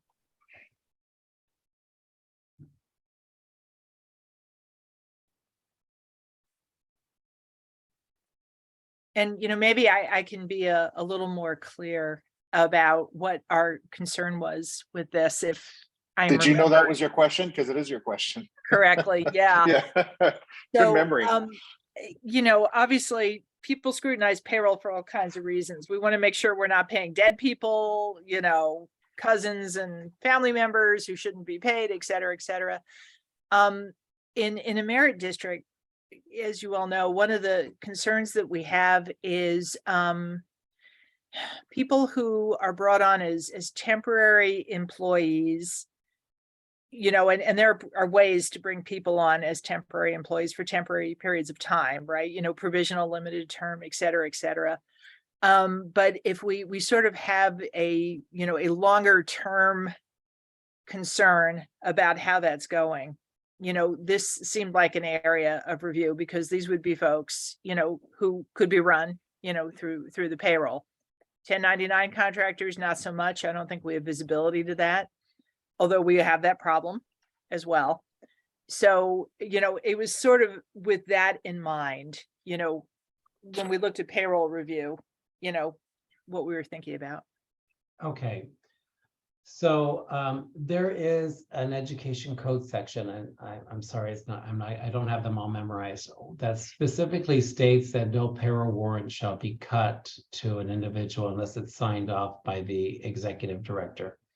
And that's because people should be hired from eligibility lists. If there's no list, then they go provisional. And if there's no provisional, all that still needs to be coordinated through Charlie's office. And so what this is saying is you can do a periodic review of the roster. So yeah, that's true. Charlie could ask for the names of all the folks that are on payroll. He can ask payroll to confirm that they're all in the right classification, et cetera. But if there's a process to where he's signing off on everybody's payroll, and I think you're going to tell me he doesn't sign off on the temporary people, and maybe that's where we're going. And if he doesn't, well, then there's a situation there that he has to be responsible to monitor that we're not violating rules by having folks work in assignments that have not been approved or in unapproved positions, right? They're like extra help. But where this section is talking about is, yeah, he does have the ability to go through and basically audit payroll. And if he finds that, hey, Philip is on the payroll, we never hired Philip, and Philip's in a classification as executive assistant, and he's never been on a list for executive assistant, but he's getting paid as that, now that would be an issue. That would be where he would step in and he'd have to say, you're gonna have to cut the payroll and not give Philip any salary. Now, what Philip does with the district and whatever situation they have to work out later as far as, because Philip's gonna be really upset that he's not gonna get his pay. That's between the district. However, but yeah, he does have that ability to do that. And you do have the authority to pull people if in fact they are in classified assignments that have not been approved by the commission and they were not hired through the rules. I hope I'm making sense. Philip, you are. And what I'm wondering is, does that review extend to people who are paid 1099? So the people that are paid, so you're talking contractors that Right. come in and do work, right? Mhm. So that's there. So I heard that you're doing a study and Charlie had told me about you guys doing a classification study, right? So there's a good example. You have a firm Right. or staff that are coming in. They are writing, I'm assuming they're going to do audits, desk audits, interviews. They're going to write job descriptions. They're going to make salary recommendations to Charlie's office, and eventually they're going to make their way to the Personnel Commission at some point. Certainly AFT will have the ability to have input on all those things. And so I'm not ignoring their input or their process. But that technically someone could say, well, Aaron's there, Charlie's there, Brian, can't they write the job descriptions? Can't they do the work, et cetera? And so those get approved. So normally what would happen if they are contractors, the contracts should probably be vetted if they're doing work that could be questionable, but through Charlie. They should be coming by and bringing those contracts to Charlie, make sure they're clear. Now, if you have the contracts that all go to the board, which I don't know your internal procedures, then Charlie would be looking at the contracts that are going to the board. And if there's any questions there, he would have to step in because, he wants to make sure that the contractors are not stepping into the lines of either the bargaining unit work that goes on in AFT or even other functions that should be overseen by classified. But yeah, there should be some vetting. So when I was at Santa Clara, the risk manager always came by and said, I'm doing this contract. This is what's going on, but I think you need to look at it just to make sure that we're not overstepping our place. If in fact you find one that needs to go to commission. So there is a process that Charlie would have to come forward and let you know that this contract's moving forward. I have vetted it. It is of a level that the staff cannot perform these duties. So let me just go with the one that I always used to get at Santa Clara, computer programming. The programmers that they needed to hire to do certain projects. Yes, we had programmer classifications within the county. However, this was a different level and it was a different function.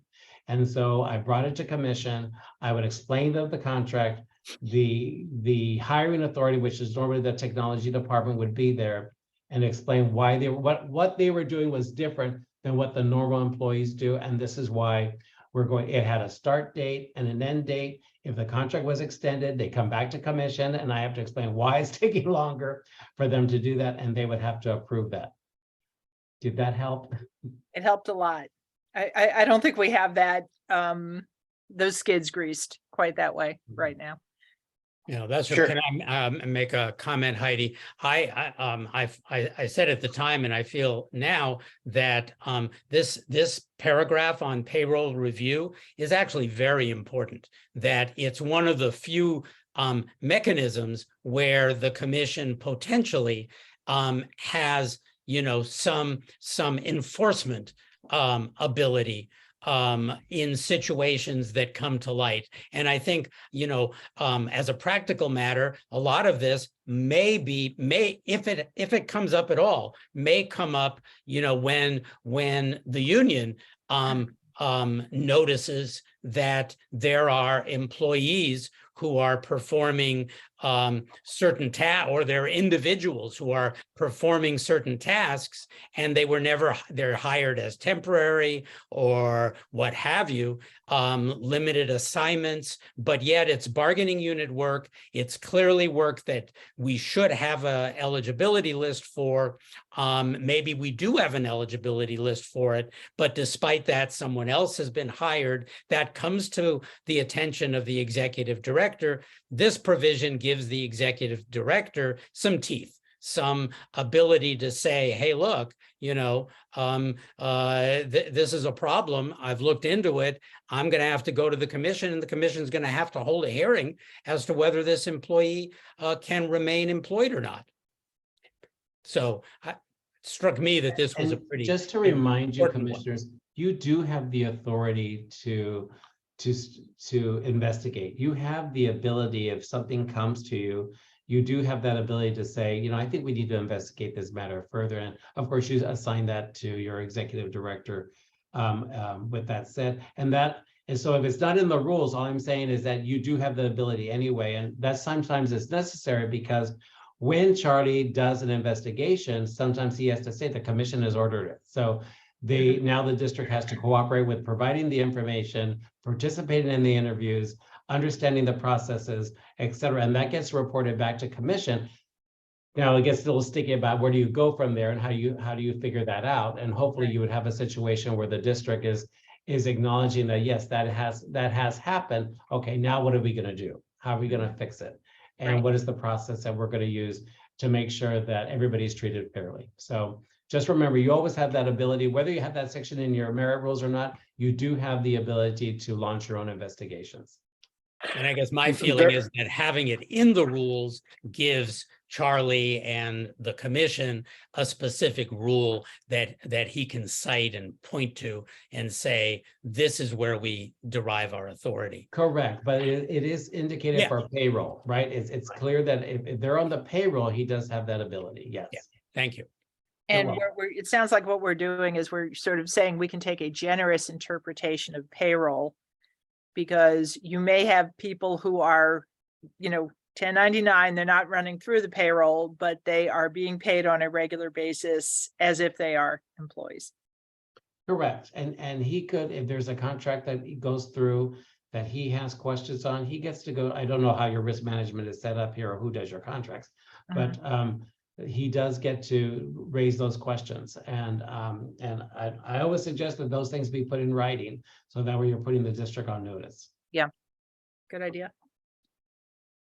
Okay, can we in that one, Charlie, just make sure that we, on our side note, kind of note it's regular payroll as well as 1099 compensation is sort of the way we're interpreting it? If you saw me trying to interrupt and I didn't want to interrupt, I have to go upstairs. My laptop is about to die, so I have to run and get a charger. I'm letting Aaron take over the screen share and I'll be back in 2 minutes. Super. Okay, thank you.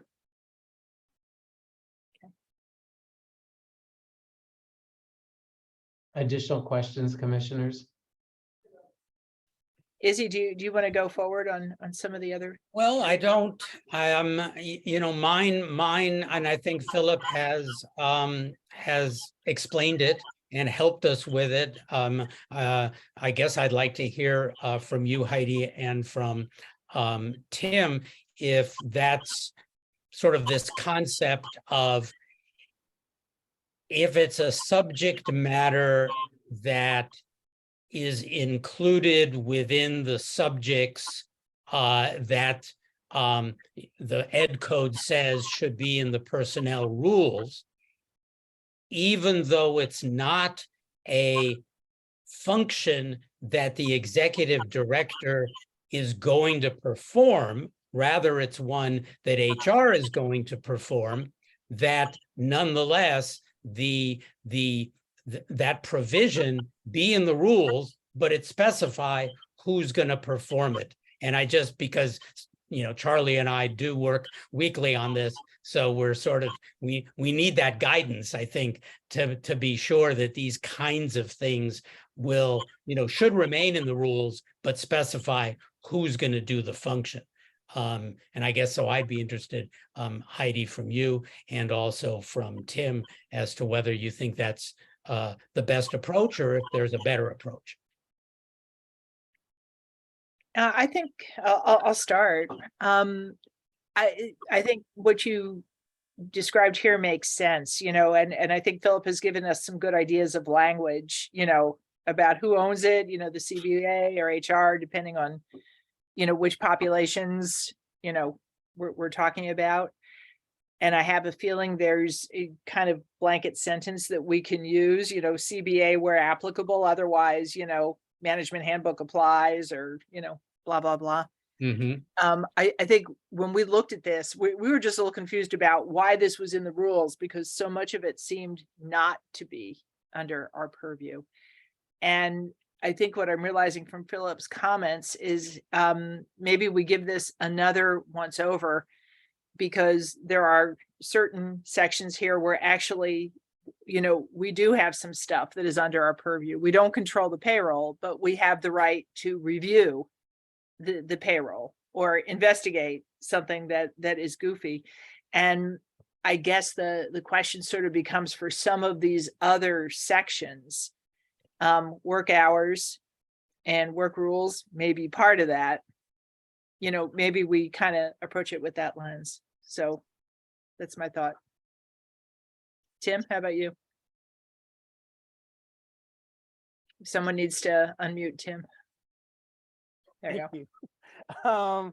Yeah, no, I agree. Thank you, Philip, for your insight on this. Yeah, it does seem like, you know, even if these things are not things that, you know, we're or the executive director are responsible for, I think it is helpful to have it in the rules. If nothing else, too, you know, if someone comes to us and says, hey, you know, this is what and we can say, that's not something that we do here. And even hopefully the merit rules help point to who that person is or what department that is supposed to deal with that. But yeah, Heidi, I think that you're right.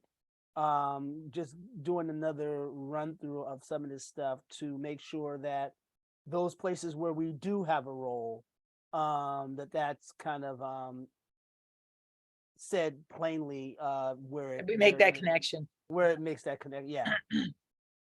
Yeah. I don't know if Charlie's back, or Aaron, whether you're able to scroll to another section. Are you? Well, I noticed Frank has his hand up again. Why don't we Okay, sure. unmute Frank and see what he has to say?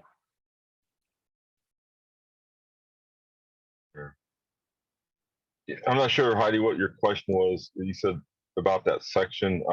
Is it needed or not? Yeah, no, I strongly, yeah, go ahead. I think we're agreeing it is needed. Yeah, I'm just saying the same thing. It's needed.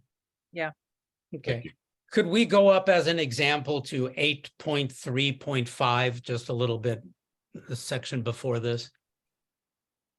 Yeah, so here's, you know, just again, an example. Verification of right to work status. The merit rules say or the model rules say all individuals are required to provide proof of their right to work in the United States and for the district. An individual's right to work is a minimum qualification. But then it says the Personnel Commission directs the executive director to ensure that all employees hired are legally entitled under the federal law to work for the district. So I scratch my head about, I think that the verification of the right to work should be in our rules, but here's an example where I'm not so sure that it's the executive director of classified personnel that ensures that, but that rather it's the district's HR office that ensures that. I think I'm understanding maybe a way to look at this.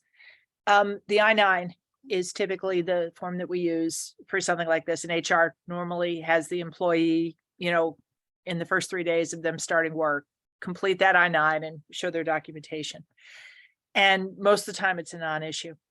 I think maybe where our participation could come in is if there is something that we believe or that HR believes is irregular, let's say the employee is a dreamer, okay? So they really are not a US citizen, and there is no uses code for a dreamer on the I-9. So HR says, I don't know what to do with this. You can't work here. I am wondering if that becomes a point where the commission could intervene. Yeah, good question. That is a good question. No idea what the answer to that is. Yeah, no, me neither. And it all depends on, the HR policy. HR might say, we think dreamers, are grandfathered in and we don't have an issue with this. But if they turned someone away, who was in the classified service, who came back to us and said, wait a minute, I passed all the requirements. That's the way I'm reading this now. Could be. It is, excuse me, it is a different expertise to understand the dreamers and those provisions given to folks to work in the United States. So when I read the 8.3.5,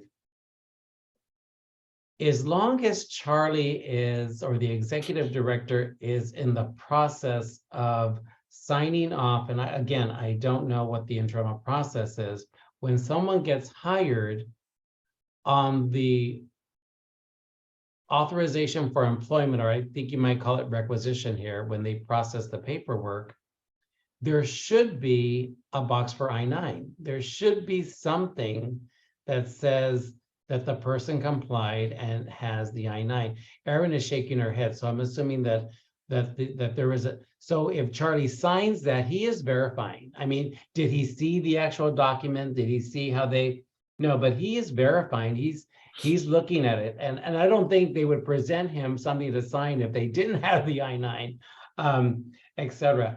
Now, with immigration law, I will say just this, because with a bad experience that I had at Santa Clara, is immigration law is a different law firm. We did not use the employment attorneys always for immigration law to get these answers to some of these questions, because it is unique, and sometimes federal law trumps all local rules, all local contracts, et cetera. And I think that's probably a statement in all of our contracts, that state and federal law takes precedence, because it can trump us. It can trump us sometimes.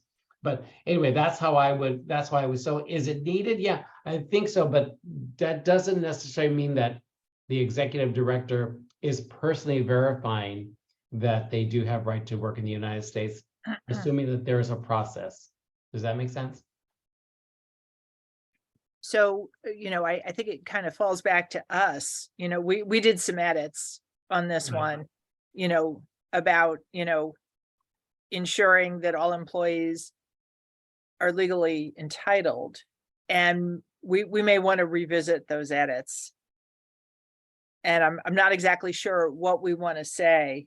But, it's sort of to say, I mean, I guess the way I'm thinking of it is it's an explicit HR responsibility, but where there are confusions or problems, we want to see in the determination, Right.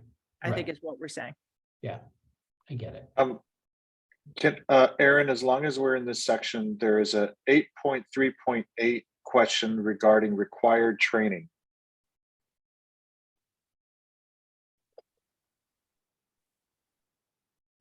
And the nature of the question is the same in terms of the executive director's responsibility. We're looking at that top paragraph. Any classified employee, right, required by the Yeah, district to train. My notes, my notes just say 8.3.8 required training. Well, I think there our question was, as a practical matter and contractually, is the district actually paying and reimbursing employees or, let's say employees for registration fees and supplies? I think we just didn't know what the practice of the district was in terms of reimbursing employees for training. And I think just to add to that, the the question that has come up. There are certain roles like, pool maintenance, right? Where you need a bunch of different kinds of certifications. And what we were finding was we could hire people who had a lot of the qualifications, but didn't have the certs. And the question was, was it incumbent upon them to shell out themselves to get the certifications, by a date certain? Or, should the district be picking up that expense? And of course, on this one, it is in order to continue employment. So I think Right. that's a real important aspect to it. It's not, for example, to get a promotion necessarily, or to be hired in the first place. It's this training would be a requirement of employment, and probably under thinking about it, under those circumstances, if it's a requirement of employment, then I would think that the district would pay for the time spent doing the training, and also for any associated costs. Right. So I think the way that this is drafted right now says if the district elects to hire someone who doesn't have all the certs that we say are required for a role, but we want to fill the role, it's on us, the district, to support them in their training to get the required certs. Mhm. I think that's a fair statement. Yes, I think that's a very fair statement. So in other words, you can't really hire a bus driver without having the bus certificate, right? The day they get behind the wheel, they have to have all their certificates. You can hire paraeducators without a CPR or without a first aid certificate, but many times your job description will say within the first 6 months they have to get it. Before they pass probation. The Class B license, for the folks driving larger vehicles, once they're hired and they have it, it's our obligation to make sure they continue it, because if we don't do it for them, they're out of compliance, and now we're having another problem. So it is to the district's advantage to pay for those types of certifications and give them time during work time to make sure they do it, or they have to pay them overtime if they have to take trainings outside of their workday, if that makes sense. Yeah, I agree.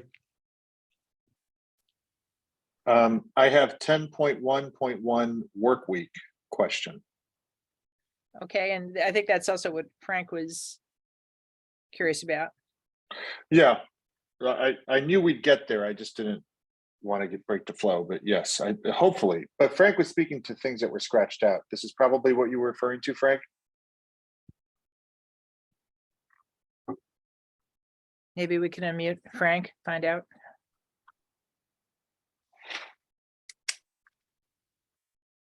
Yeah, this is it.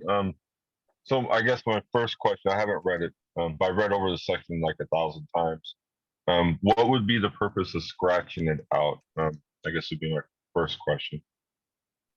And then I'll tell you why I'm asking. Well, I think, if I may, I think the spirit of what we were trying to do is to encapsulate the ability for the district to set the schedule, and also through MOU. I mean, if you look at the language, we're trying to give BUSD the establishment of the work week. Unless someone else remembers it differently, that's how I remember it to be. So I think we were also just, yeah. Mhm. What we tried to do here, I mean, the first sentence sort of says it all. There are a lot of different classes and roles that have different work weeks at BUSD. So, what we tried to encompass was, if your CBA says what it is, great. And if, you're not covered by a CBA, the employee handbook says what it is. Mhm. So rather than describing all these different work weeks, we elected for a broad descriptor. Yeah, I don't think this is anywhere except for, I'm not even sure about this. The first part is in the ed code. It's not, I don't believe it's in our contracts. I've referred to this many times. And to be honest with you, would not want it taken out. Because it does give us some language. And to be honest, and also to be honest, I haven't really seen it come up. And I think if it gets taken out, I think there will end up being some issues. Because right now, all employees, except for maybe literally 3 that I know of, have a pretty consistent Monday through Friday shift. But I could see where they could, well, we don't need you Tuesday, so we're gonna not have you here on Tuesday, type thing scenario going on, and that wouldn't be good. Well, I if think it's, this if language it's in the really needs to be CBA in though, here. Frank, the CBA I is. gonna understand we spell can put it in the contract, but we're like, what's that? out. If it's in the CBA is gonna spell it out, right? I don't believe it's in the CBA, not this language. 'Cause I referred to this many times in the Really? merit rules. Yes. I would be really surprised that the work week is not in the CBA. It may be, and I just refer to this language because the way it's worded, and I don't have my contract on. Malika probably has a good answer because she's got her hand up. Malika? Can we unmute Malika, please? Sorry. I understand what Frank is saying. I just wanted to give some clarity because I do remember this part when we went over it about a month or so ago. It was missing some things because you do have certain positions within your bargaining unit, especially where employees don't work every 5 days a week. And it also insinuates that all employees work 8 hours when BCCE members don't. And it's just kind of like not up to date. Some of the stuff that was taken out was things that conflicted with your bargaining agreement. I did just pull it up about the work week for BCCE. It says the work week of a full-time unit member shall consist of 5 consecutive days, usually Monday through Friday, 7.5 hours per day, and 37.5 hours per week. District may employ persons for lesser periods of time. Regular workday or work week may be extended on an overtime basis when such is necessary to carry on business of the district, except limited in section dealing with overtime. This kind of like only specifies to me for management only and not necessarily BCCE because it only talks about 8 hours. And then it does have the option for like your ITs who normally work like 3 days a week or 4, and some after school program specialists and et cetera. It does give them the option to basically, how do I put it, customize their work hours and work schedules based on their offer letter and initial offer at the time of hire. Thank you for that. I know one of the concerns that we talked about in this section also was the CBAs change periodically, and there are several of them. So what we also struggled with was trying to find language that nodded to the fact that we have CBAs and, they govern, so that we would not be so horrifically out of step with the CBAs if things changed, and not have to continually be updating this. And Philip, I'm wondering, from your perspective, how have you solved this problem in the past? So the Ed Code is pretty clear. It talks about subject matter. So if the topic of work week is already in the CBA, anything you write in your rule, that language is gonna trump. So in other words, that is the CBA covers work week. Now, if there's something in the work week in that language that's lacking, then it needs to be added to the CBA. Because what you can't have is, well, I'm going to use the CBA for this part of the work week language that I like, and then I'm going to go to the merit rules and say I like this part too. We've had that with other topics. Yeah. So you have to be really clear. And so if the topic of work week is there, but this language that you're putting in the merit has no bearing on that because the subject matter is already there. If there's something lacking in the CBA, then that would be on the exclusive representative to deal with the district on that. Okay, thank you. Does that Appreciate make sense? It does. Frank, did you have one more comment about that? Yes, I have one question. Is there any way I could get this so I could look at it later and go through it a little bit more thoroughly? I'm looking at it through my phone right now. Is that possible or no? So at some point, I think it will be, we're still in like the messy markup part of this. So My- we're Okay. nowhere near semifinal. Yeah, So, the thing I saw before about the work week actually wasn't this section, even though Mhm. I think this is very important. I want to go over it. Is actually the next section is crossed out, and that was yeah, I'm sure right below it is the part I have questions about. mhm. Why is it crossed out? I'll leave it to our executive director. Logistically, I'm not sure when the right time is to release this because this keeps changing. I don't know. Charlie, do you have thoughts about when the right time is to share it beyond the public meeting? Well, Philip is here, so he can correct me if I'm wrong, but I think we have these public meetings as a group so that people can give feedback. As far as handing out what is essentially a working document, I don't think that's in anyone's interest because, like I said, Izzy and I are working on this once a week. We're making changes to it every week.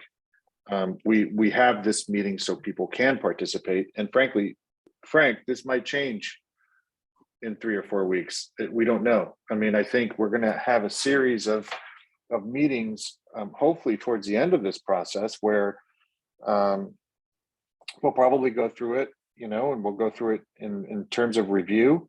We'll give everyone an opportunity to kind of give feedback, and that'll be the last pass before we adopt and send to the board for their portions to adopt. So we're in it, Frank. So I don't know if anything we send you is not going to be current, and I'm not entirely sure if it's appropriate considering it's a working document and we make it a public document during this meeting. Philip, I don't know if you want to add anything or if I misspoke, but I think that's my understanding of the rule. Right. So when you have what you believe is your final draft, a couple of things should happen for the rules. You should vet them with the bargaining units because those are the final changes you want to make. Whether that's however way you decide to do that. What I did a subcommittee. The committee was appointed by the commission, and it had representatives. We had SEIU. We did not have AFT.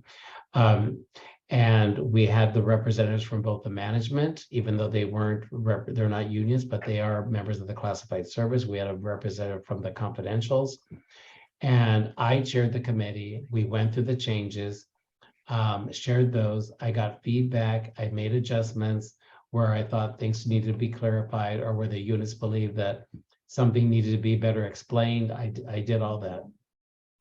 I then, after we vetted through all that process, then we came back to commission. Of course, in between, I was reporting to the commission, this is where we are, these are the articles we're looking at, et cetera.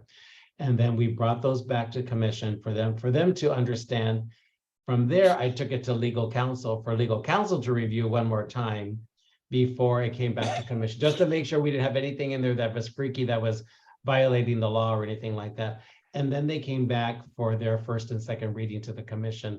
And I actually I asked the committee members to be there every time the commission was going to approve the rules.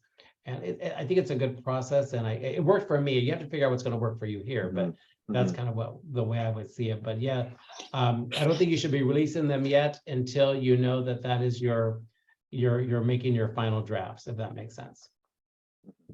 Thank you. Appreciate It that. does. Thank you. I have 10.1.8 split shifts. Split shifts, like bus driver split shifts? Possibly. You might have just answered it. Yeah. So if you notice the comment, what statute covers the 1 hour? That's the question that we had. Because right in the middle of the paragraph, Philip, it says split shifts of 1 hour or less may be paid at the appropriate regular or overtime rate of pay. Bona fide scheduled meal periods of at least 30 minutes. And I think I have in my notes, I have Chairperson Goldstein and Commissioner Roeder commenting about what would define that hour. Split shifts of 1 hour or less shall be paid at the appropriate rate.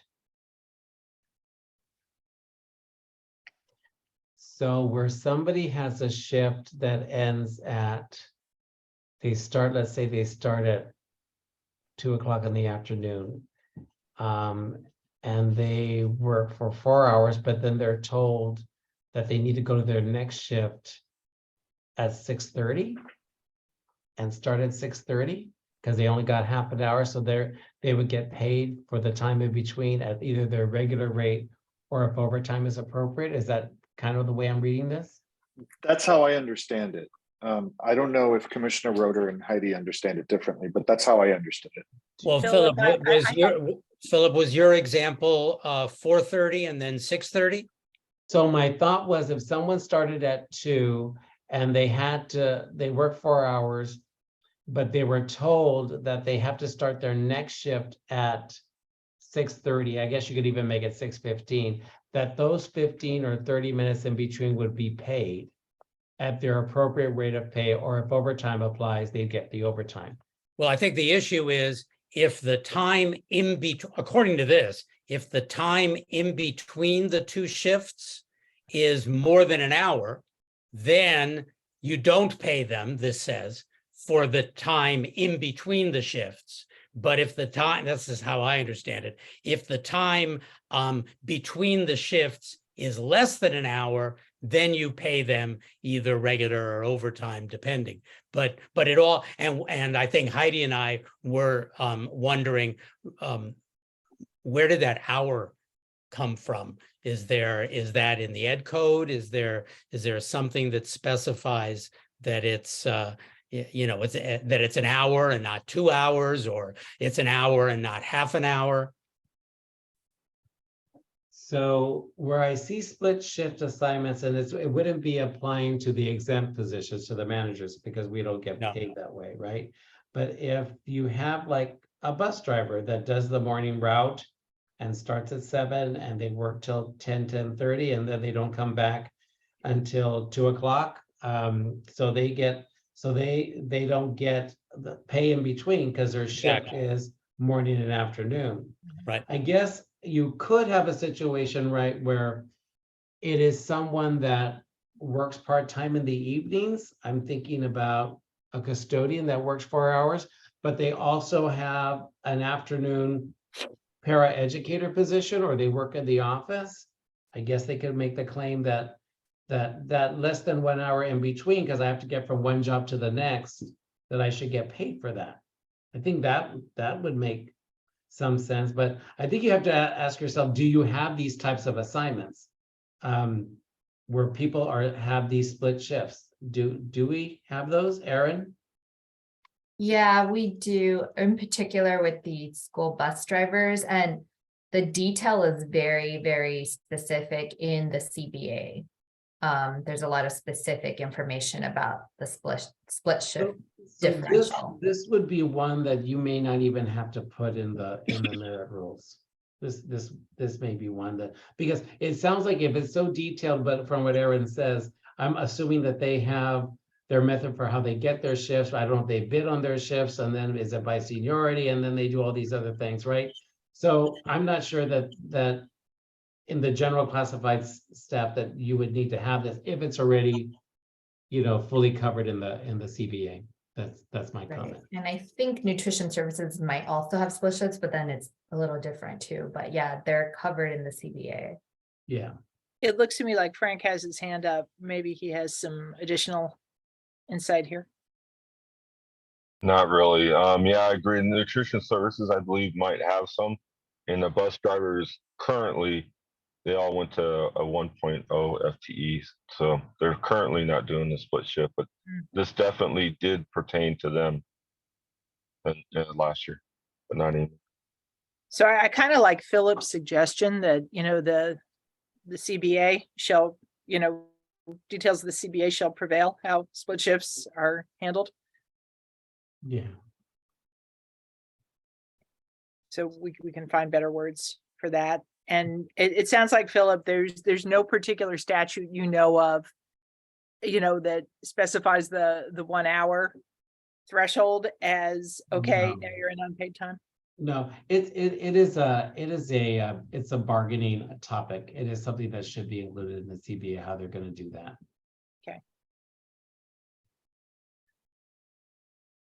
Got it. So I'm mindful of the time. It's about 20 till. Normally Secretary Castillo catches us on this. We do have a public comment segment. So should we continue on for another 10 minutes? You're on mute. Sure. I think you and I, Chairperson, have been working together so long that I was about to say something, but yes, no, you're correct. You're correct. I was wondering if there was enough time for one more, and this one's a little bit more obscure, but I think that Philip can answer it. And it's early on in 3.9.2. I was just hoping we could get one more in, because I think this one was regarding filling the executive secretary. And we weren't sure why it was in the rules. I think that's what my notes indicate. Frank, is your hand up because you didn't take it down? Or is this a new comment? No, so originally I had a question about the schedule and we went right past it. We did not hit it. It has to do with the 9-day work week or 9 days, or I'm sorry, nine and a half hours. And I know if you don't want to go to, that's fine, but I thought I saw it crossed out. Working, it's a 10-hour work hour day. Okay, all right, we'll take that, you know, back into the edits. If we get a chance after this to go back and take a quick look at it, we will. All right, so we're looking at 3.9.2. Yeah, and I guess maybe, Philip, I should have asked Randy, but it's in my notes as something that we were a little unsure about. That's all I have. So these are the positions executive secretaries, like in the superintendent's office? Oh, okay. Yeah. Okay. Yeah, so there is ed code section that go scroll down a little bit more. Yeah, there you go. Definition. There we go. That's what I was looking for. Mm-hmm. So the board through the superintendent, they can ask you as a commission to exempt certain executive secretary positions. Normally it's been the board secretary. So if you have a board secretary here on staff that is the recording secretary, does other files for the board, etc., the board can ask you to exempt that position from the merit system. And when they're exempted, that means that they're filled from an unranked list and they do not achieve permanency, meaning that they are subject to, they are at will. They're very much at will. So very many times the superintendent will pick their executive secretary, his executive secretary or her executive secretary, but they're not permanent. That means that when the superintendent's contract is up or the superintendent leaves, the executive secretary could go right along with that person. But if you have your executive secretaries on the seniority list, they obtain permanency, then this would not apply. I don't know how you have that set up here. Does this provision affect the other provision about the number of positions we are allowed to hire for outside of the merit system based on the size of our school district?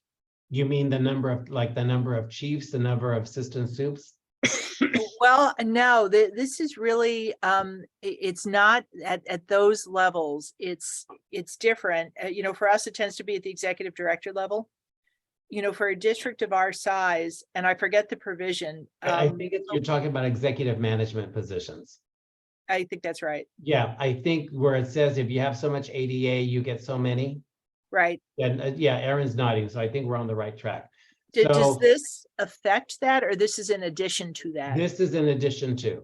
Great, okay, Okay, so you could be eligible for the CBO you always get. That's in the ed code. So the CBO is already on an unranked list. It's got its own ed code. But if you have additional executive positions that are on contract or they're considered senior management, then you do have to look at your ADA to see if you fall within those numbers. so is the CBO, it's kind of the table stakes, so then based on the ADA, it's in addition to the CBO or Yeah, the inclusive? CBO, is already in ed code. You get the CBO, that's like the freebie. Sorry, you get that's the freebie. But Right. then if you could have additional positions, such as, I'm just gonna make this up, the chief of technology or, Right. chief of inclusion, et cetera. Now, if they're certificated, they don't count. Those don't count. But they're on the classified side. Sometimes your chief of HR is classified. I was classified at Santa Clara. Mhm. We had a technology person. I think we had the public relations chief that was also classified. So you have to look at if you're eligible for that. And all that means, Heidi, is that they can't make them senior management. That doesn't mean that they can't bring forward a classification for director of marketing and communications, and you classify it, you determine the salary range. That wouldn't count. It's when they're trying to pull it out of the classified service and make them senior management where they're selected from an unranked list. Correct, right, Okay. Right. okay, But this section, Heidi, is about the secretaries that working for the board or could also be working for the superintendent. got it, okay, totally separate thing in addition to, Right. the other provision, okay, Right. great. Chairperson Goldstein, with that, it is 5:46. So All right, we do Frank need to is- save some time. well, it looks like Frank is dying to look at section, Frank, what section? I think it was the 10. Yeah, I'm not sure what 10.1, section is. where it was but it- talking about the workday or the work schedule. So 9.2 does That's- something? I think it's 10.1.1. That's what, is Yeah, that what I said? yeah. Yep. Good for you, paying So, better attention than I am, Tim. It's right Excellent. below that. It's right below Excellent. that, where it says E. It's hard for me to see this on my phone. So all that you have crossed out, E, D, why are we crossing it out? And I believe that's an ed code also. So I'm not Same sure why we're reason- crossing. Same same reason reason- Malika explained. Sorry, go Yeah. ahead. No. Yeah, we're gonna was say gonna say- something, go ahead. Same thing. Yeah, Malika, the same reason Malika explained, which was, the merit rule is more of a general. BUSD is going to assign it through its negotiations with the union, through its management needs, through its workday and school day. Our merit rules are just a baseline for that. Yeah, So here in maintenance, we've been interested in this, trying to establish a 4-day work week. And I'm having a hard time looking at this. I'm not sure if this hits on this. But I know it's in the ed code, I believe. And the only place we found it was in the merit rules. So what I'm getting at is sometimes even, it's not in the contract, it's not here, it's not there, but we found it in the merit rules. And it's not saying that, the union could force them to establish the work week. It just says that the district could establish it. And I'm just saying it was nice that it was in the merit rules, so we could have something to look at and see how it works, Mhm. even though it's already in the ed code, I believe. that's That good make feedback sense? for us. Yeah, Yes, it that's does. good feedback. Thank Okay, you. Thank Yeah. you for that. Yeah, that's useful. If Charlie scrolls up just a little tiny bit at the part that we were looking at, yeah, right there. That's why we said the BUSD work week, including flexible schedule alternatives. So that was our attempt to capture these 10-hour work days and other types, 4-day work weeks, and that, as flexible schedules. But I see your point, Frank. See, I didn't take that that flexible schedule as that, and I'm glad you clarified that. I took it as you're gonna offer to give maybe one person 3 days a week and another person 2 days a week, because you're crossing out the critical part up there up above 5 consecutive work days. That's how I took it, but you kind of clarified that. Well, I- that was guess. the thought, but I understand your idea where maybe we should just take what's in the ed code and put it in the rules, because the rules only say that the district may do these things, not that they Correct. have done them or have to do them. So that's a subject that I guess Heidi, Tim, Yeah, Charlie. our all- paragraph here may be additive. If this is, you think, a primary source of where people get their information about this stuff in particular. Right. Okay, we have it, Frank. Thank you. Thank you. All right, it's about 10 till. Have we tapped Philip's brain for the stuff we need to tap it for? Honestly, Philip's brain- Chairperson, we could be here for 3 weeks and still tap Philip's brain. that's- I was gonna say Philip's brain is, completely empty now, so he's fully tapped out. But Philip, do you just probably mind right, leave your Charlie. brain on the desk? Could you? Is that kind of like All a right. backhand compliment? Meant only in the kindest way, I think. So commissioners, just know I'm always at your disposal if you need me to come back and join you in a conversation regarding your roles. Happy to do so. I'm glad this worked out. It was very, very nice to see you all virtually, at least. I haven't been around for a while. And of course, while I only heard Frank, it's nice to hear his voice. And I saw Mildred earlier, Malika, and of course, Brian and Aaron, who I still consider part of my staff. Once you're mine once, you're always mine. That's just the way it works. But anyway, thank you for inviting me, and it was a pleasure. Well, super. Thank you so much, Philip. Thanks a lot, Phil. Thank you. All right. Philip, I want to introduce you to Sarah Goodwin, who's helping us out too. She's part of the team as well.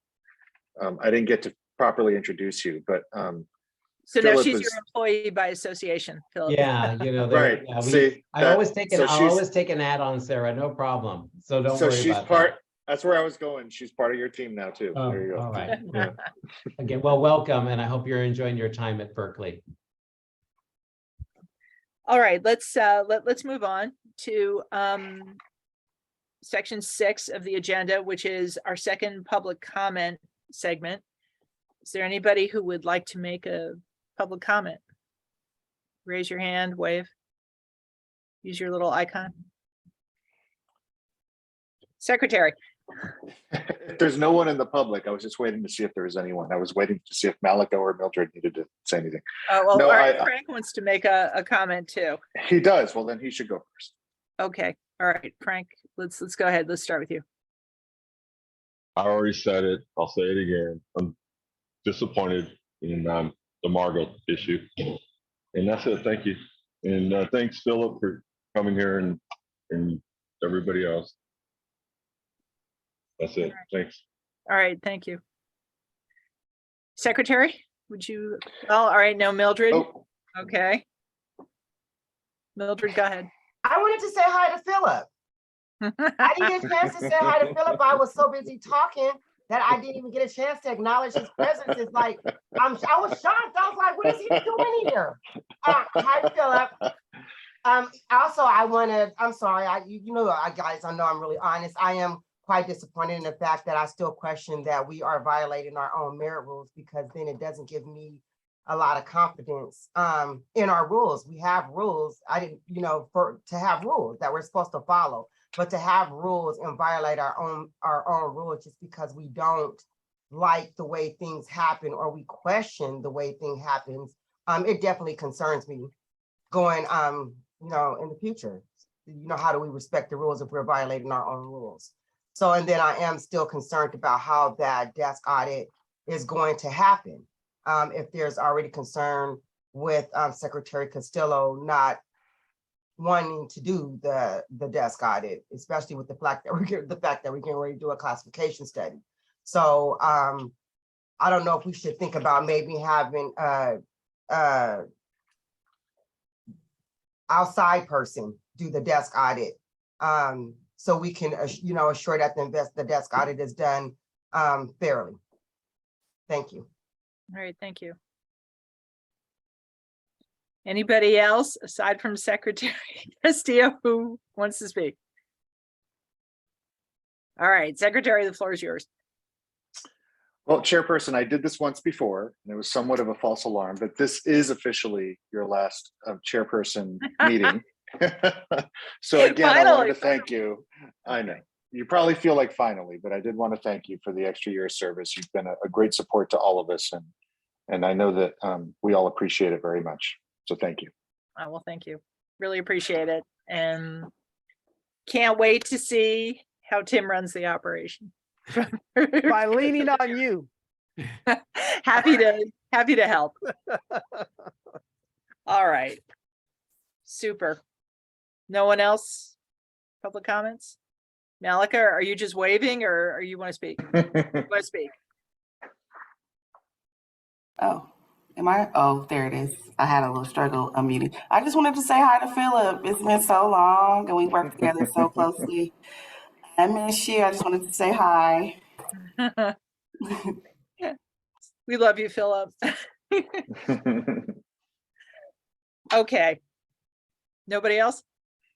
Everybody who needs to say hi to Philip has said hi to Philip, right? Okay.